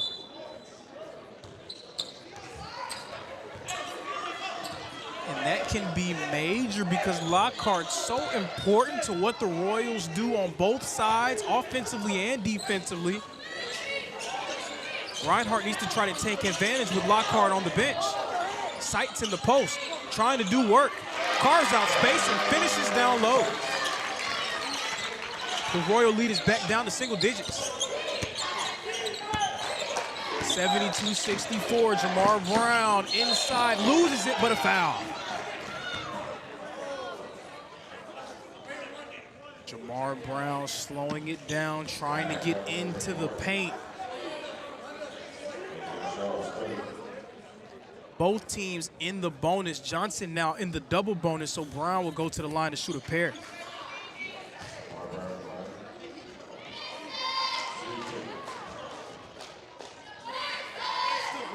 Johnson right now tied for second in the Appalachian Athletic Conference. But there's a bit of a log jam when you look at the AAC standings. From 2 to 10, all teams separated by just 2 games. Reinhardt, the 10 seed at 5 and 7. Johnson at 7 and 4. Reinhardt has to feel with the talent at their disposal. If they can make a run, then they can vault up top of these standings. Meanwhile, if you're Johnson, any loss can be very detrimental to your chances of maybe securing a top 3 seed in the conference tournament. T. Williams in the post, finishing inside. So the offense has come alive for the Eagles, but it is the defense that is failing them right now here at the Brown Athletic Center. The Royals getting what they want every time down. Jamar Brown again working against Shaw. Kicks it out. Devon Cottle, 24 points in this one. So effective offensively. Jacoby Strozer drawing the contact. He'll go to the line to shoot a pair. And now the Johnson Royal guards, we're seeing them take matters into their own hands. They're trying to draw contact and force their way to the free throw line. And that's what a smart team is supposed to do. When you're in the double bonus, you have to make that team guard you without fouling. Eagles have been unable to do so on these last 3 trips down the floor. Strozer so far with 5 points on the day, make that 6. He's playing with 4 fouls, so he'll need to be careful.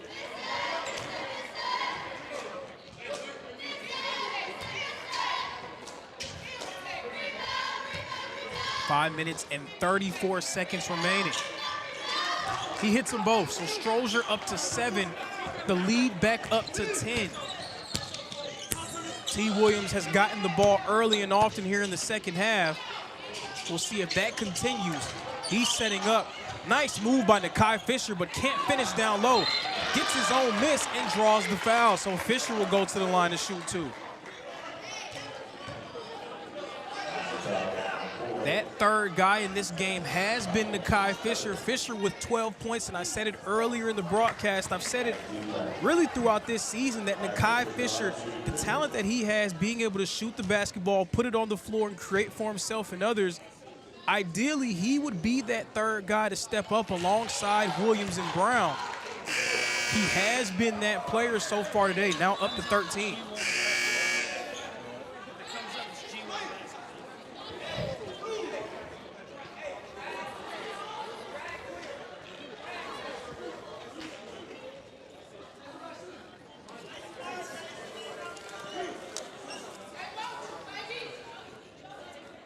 Still 9 points between these two. Yeah, and Reinhardt has done a nice job of trying to battle back. They're answering offensively, but it can't be a score for a score because you're trailing by 8, you're trailing by 10. You have to try to string together some stops. But Johnson's taking advantage of being in the double bonus, and they're just trying to draw contact every time down.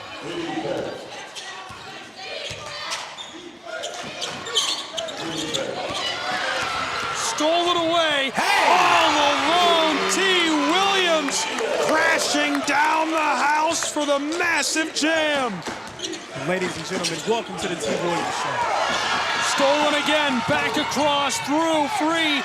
Jones can't get it off the glass as he goes down hard on the baseline. Turning defense into offense. That's what Coach Campbell said when he was on the broadcast earlier. He said that the best way to create transition opportunities is by playing great defense and getting stops. Eagles doing just that on those last 2 possessions.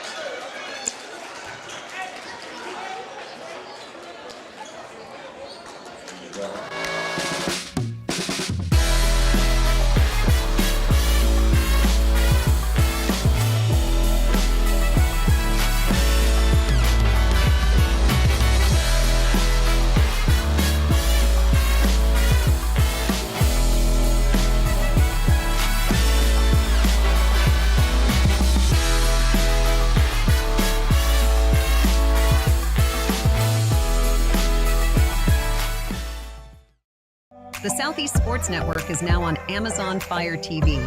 Now you can download the SESN app and watch on any Amazon-enabled device, such as your Fire Stick. The easiest way to download the app is to go to our website, find the Watch SESN tab, and click Fire TV app. Then just select your device from the list. That's it. Free and easy. Enjoy watching the Southeast Sports Network on your Fire TV, Fire Stick, or Fire tablet with just a few clicks.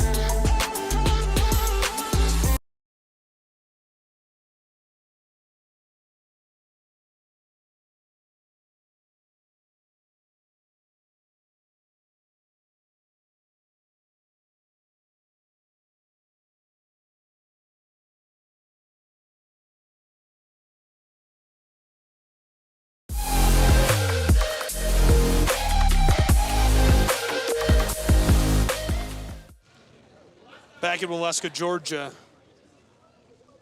as that makes it a 5-point game. What a swing for Reinhardt. Yeah, and it started on the defensive end towards the end of that first half. Reinhardt able to generate some stops. They were forcing turnovers, getting out in transition. And now that's what Reinhardt's used towards the back half of the second half to draw even closer. 4-point game. It's the closest it's been as Jones gets the steal. Williams down inside, off the mark, and trapped on the iron and glass. Yeah, the wedgie.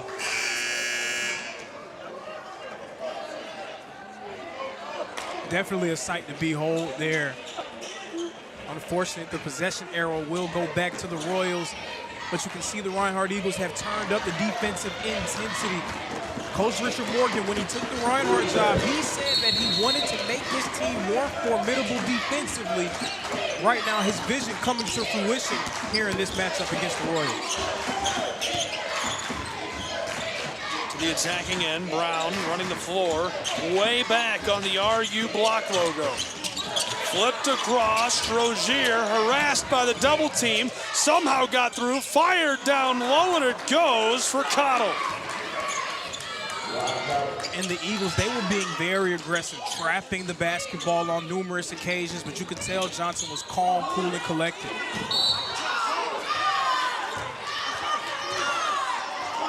(78-72), 4 minutes, 11 seconds to play.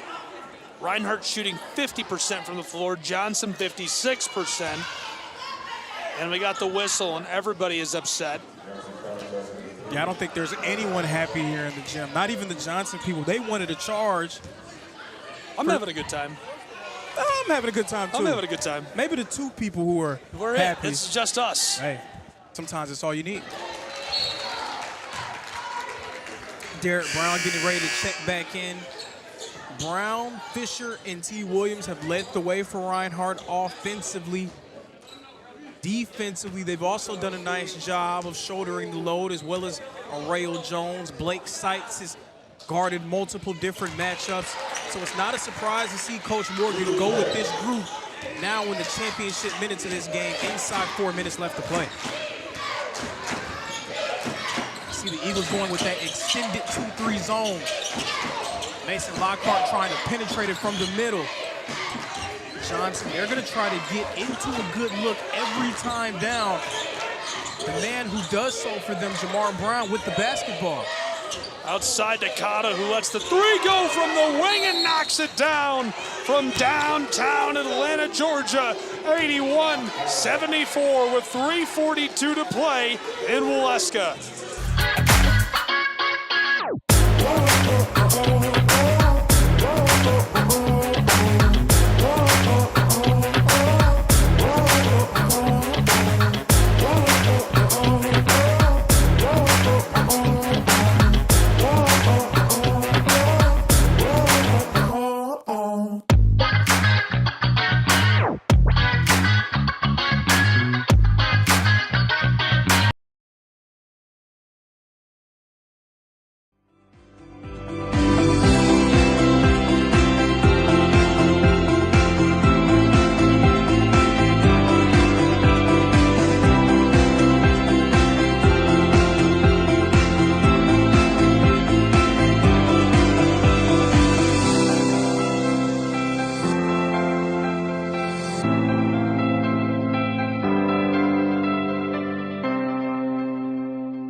favorite Southeast teams in action, we've got you covered. Stream live games and highlights on YouTube, Twitch, Amazon Fire TV, Stream TV, and more. For all the details, visit our How to Watch page at sesnsports.com. It's your one-stop guide to catching every play, every time, wherever you are. The Southeast Sports Network, bringing the game to you anytime, anywhere.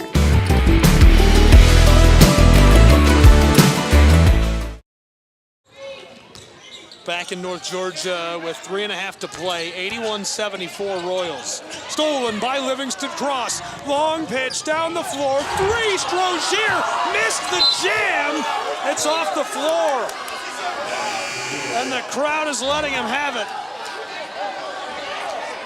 Yeah, we saw Jacoby Strozier try to get freaky on that jam right there. You know, an ESPN Plus production crew just challenged me to use that during a broadcast. And you did it, and it wasn't even like a challenge. You just worked it right in. Hey. That was good. That's impressive. Mine probably felt forced comparatively. That was just, you just came right out. Pitch down low to the baseline. 2-ball is short. Lockhart fighting for it. It's off as Williams puts it off the foot of Strozier.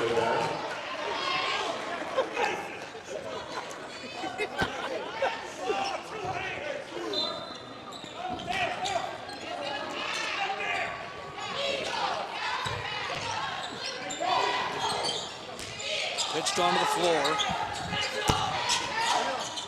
3-ball goes! Reinhardt brings it back within 4. And a huge 3-ball from the freshman.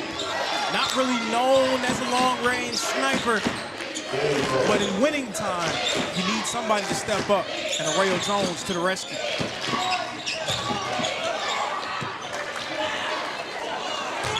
Big Mason Lockhart down low. That's who he is. That's who he's been throughout his career. Just going right through the chest of Sights. Elbow Jones is off the mark as it remains a 6-point game. Williams can't believe it as that rolls off. So I spoke about the development that we've seen from Arrayo Jones over the course of this season as a freshman. There we saw him make sort of a freshman mistake there. You hit a 3-pointer that came off of good rotation. So the next shot that you shoot needs to be very similar when you talk about a heat check, especially with 2 minutes and 13 seconds remaining. I'm sure he felt like he could make it, but Coach Morgan would love to get a better shot than a contested mid-range jumper.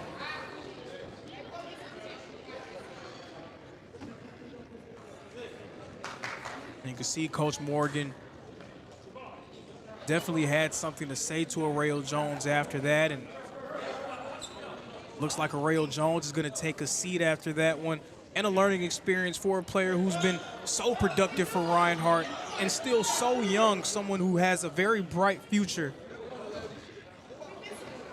Just got a little bit carried away on that possession.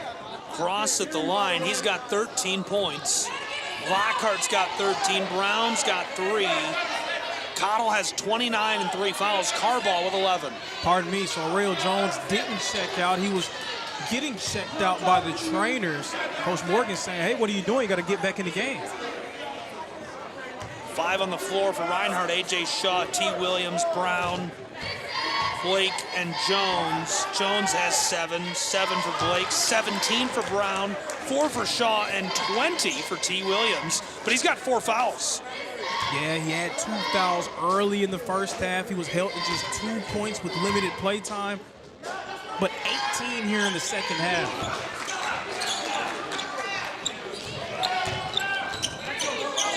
Now, it's an 8-point game, 2 minutes left, but you can still play your regular style of offense. It's not yet desperation time for the Eagles. Tried to fight his way down low to the baseline. Final 2 minutes are here as Williams is short. Pinballed off the backboard and gathered off the glass by Lockhart, who goes down the floor. 11 rebounds for Lockhart, and all of his rebounds seem to come in major turning point situations. Way back on the front court, being harassed. Pitch down low to Lockhart, who gets it to go off the glass. It's a 10-point game with 90 seconds to play. And Blake Sykes is giving up too much size going up against Lockhart down low one-on-one. The Eagles were bringing multiple bodies at him earlier. 3-ball rims out. And 75 seconds left to go. Yeah, this one's slipping away from Reinhardt. The Johnson Royals have done a nice job of finishing here in winning time. And now just trying to play out the string and secure their 8th AAC victory of the season. Super impressive performance by the Royals, as this is too easy for Jamar Brown, who coasts down inside and finishes that off. Johnson has shown who they are, as they will win their 5th game in a row and continue their tear through AAC play. Yeah, valiant effort from Reinhardt. They went down 16 early, and it seemed like Johnson was just going to run away with it. So credit to the Eagles by making the game out of it. Unfortunately for them, that early deficit just too much to overcome. The deficit was a lot. Shooting percentage at one point was an issue. They really cleaned it up down the back stretch, and just a couple of bad luck bounces and miscues on the back stretch have really put the nail in the coffin for Reinhardt and what was an otherwise good performance. But Johnson is going to take this to the film room and spend some time studying what was an electric showing for them in this outing against Reinhardt, the conference foe. This is going to pair well with 4 wins straight, and that comes after a devastating 4-game skid. That skid started in mid-December against the Bulldogs of Union Commonwealth. They lost 80-77, just 3 points. Then they lost by 9 to Freed Hardeman, one of the best programs in America at any level of collegiate basketball.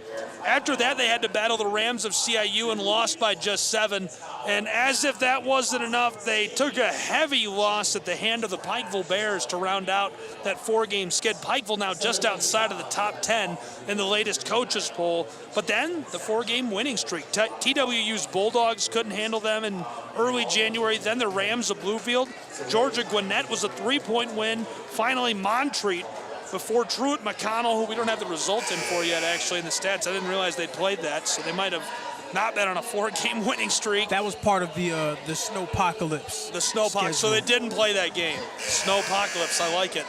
Didn't play before coming to Reinhardt and Waleska. Following this, to round out January, the Bulldogs of Union Commonwealth. Their next 3, Truett McConnell, Bryan, and TMU's Bears again. Reinhardt, on the other hand, they lost to TMU after a win against Montreat. They're going to take on CIU, SMU, Bryan, and Georgia Gwinnett next as they roll into February and the last few games on their schedule.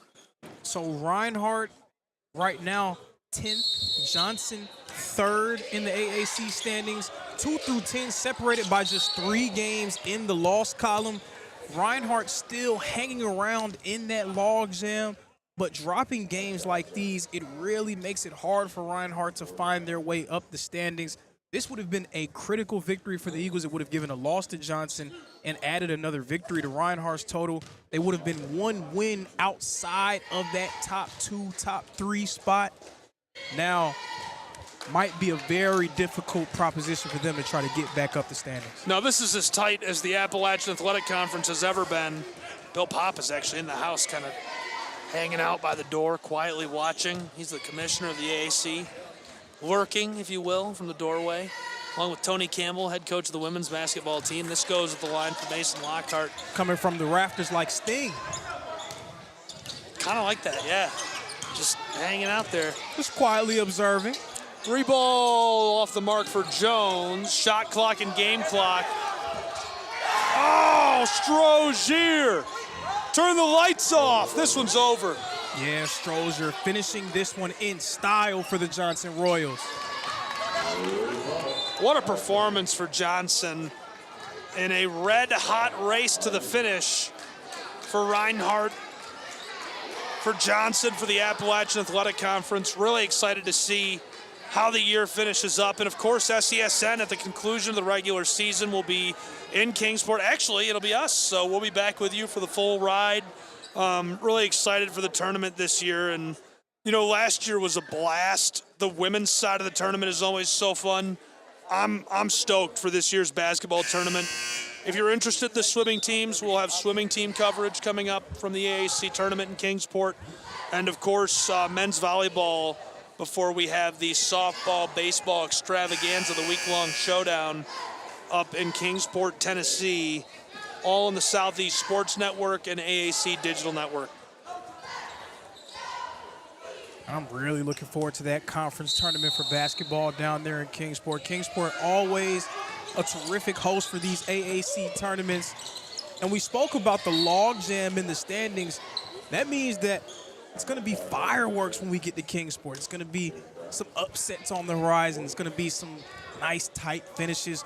Who knows who's going to come away with the AAC crown? You'll have to wait and see. Well, I would say that Pikeville is probably the favorite from just how they would be the favorite when you look at the records, but they've had close contests with a lot of teams within that logjam. I agree. As great as U-Pike has been, we can't just pencil them in as a champ just yet. It's going to be a tough skid to the finish. You know, Milligan always brings some hot stuff down there. They have kind of that hometown advantage going on. Reinhardt could take one more, but I think we've seen it all. Yes, we have. As we get the final buzzer. An impressive win and a crucial one for a team that's trying to get some separation in the latest standings. Final thoughts from you on this performance by the Eagles and by the Royals? Yeah, the Johnson Royals showing who they've been throughout this year, crashing the glass early and often. Mason Lockhart leading the way in that regard with 16 and 11. But Devon Cottle just quieting this Brown Athletic Center crowd. 31 points. He hit 5 threes. It was his night tonight. That is it. His night is done in an impressive fashion. I think he's going to be the favorite for the Appalachian Athletic Conference Player of the Week with that offensive performance. I'm sure Jay Stansel watched that and took notes the whole way through. Congratulations on an excellent performance on the road to the Royals of Johnson University. They will be headed back with a W to Knoxville, Tennessee, and to celebrate on Rocky Top. Reinhardt University will try to bounce back next time out. For the Eagles, for the Royals, for all the fans here, my partner Lorenzo Robinson, thank you for joining us on the Southeast Sports Network. 94-80 your final as Johnson takes the win. All games and events airing on our networks are broadcast live and are copyright material. Today's game will be archived inside of the Apper platform where you viewed it and available for replay. This has been a presentation of the Southeast Sports Network.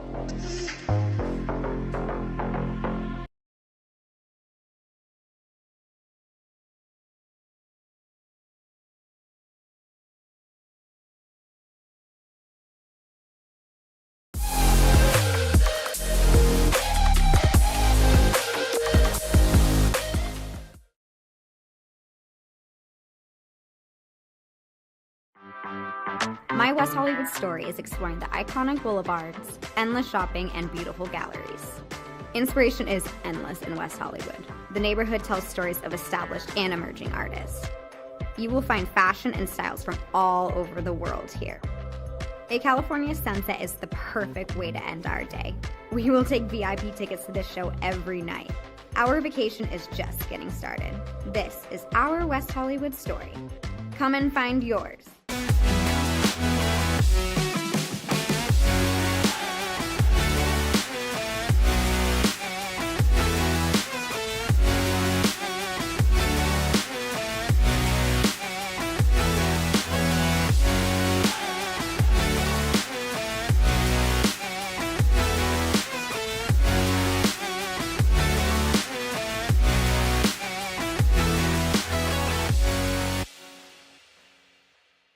LA Galaxy belongs on the best surfaces. Whether you're the best player or the best fan, every goal, every tackle, every last-second battle, it all requires precision, performance, and passion. The LA Galaxy trust AstroTurf to provide the best surfaces, because champions deserve the best. AstroTurf, the official synthetic turf and hybrid field building partner of the LA Galaxy. My dad was a farmer. And when I saw him on a horse, the guy was bigger than life. One of the things that he had a hard time doing was showing the emotion. Maybe it was because the way he was raised, or believing that men provide and they don't struggle. But we all struggle. I want to show emotion to my kids. I want them to know when I'm happy, I want them to know when I'm sad, and I want them to see me working through things. The biggest reward I get from being a dad is watching my kids accomplish a goal, watching them light up. Nothing brings a bigger smile to my face. So I make my kids a priority. Whether it's hitting a baseball, a dance rehearsal, you name it, I'm there. They're gonna remember that they grew up loved. Be brave. Be there every day. And allow your kids to know that it's okay to struggle. That even dad doesn't know the answer sometimes, but we're gonna figure it out together. Firearms are the #1 cause of death among kids, but we know that healthcare workers can make a huge difference.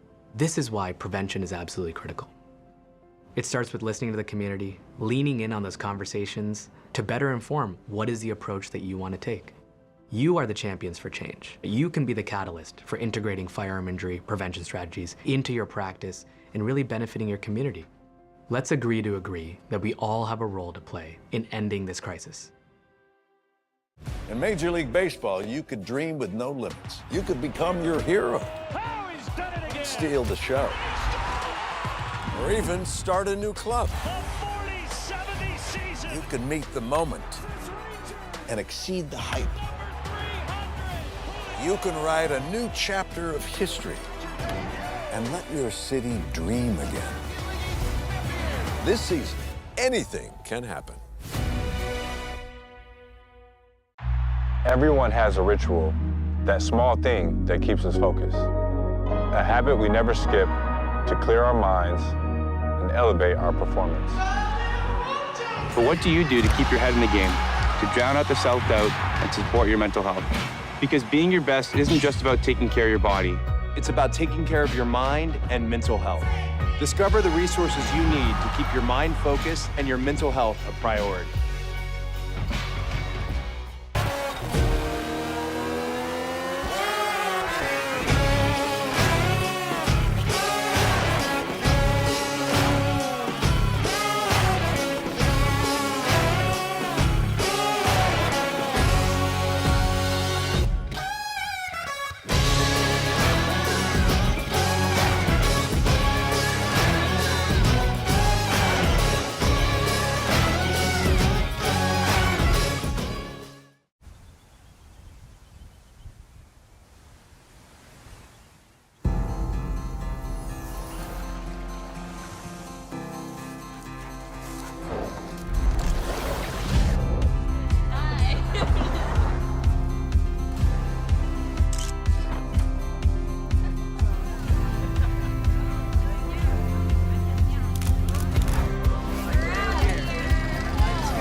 Bye.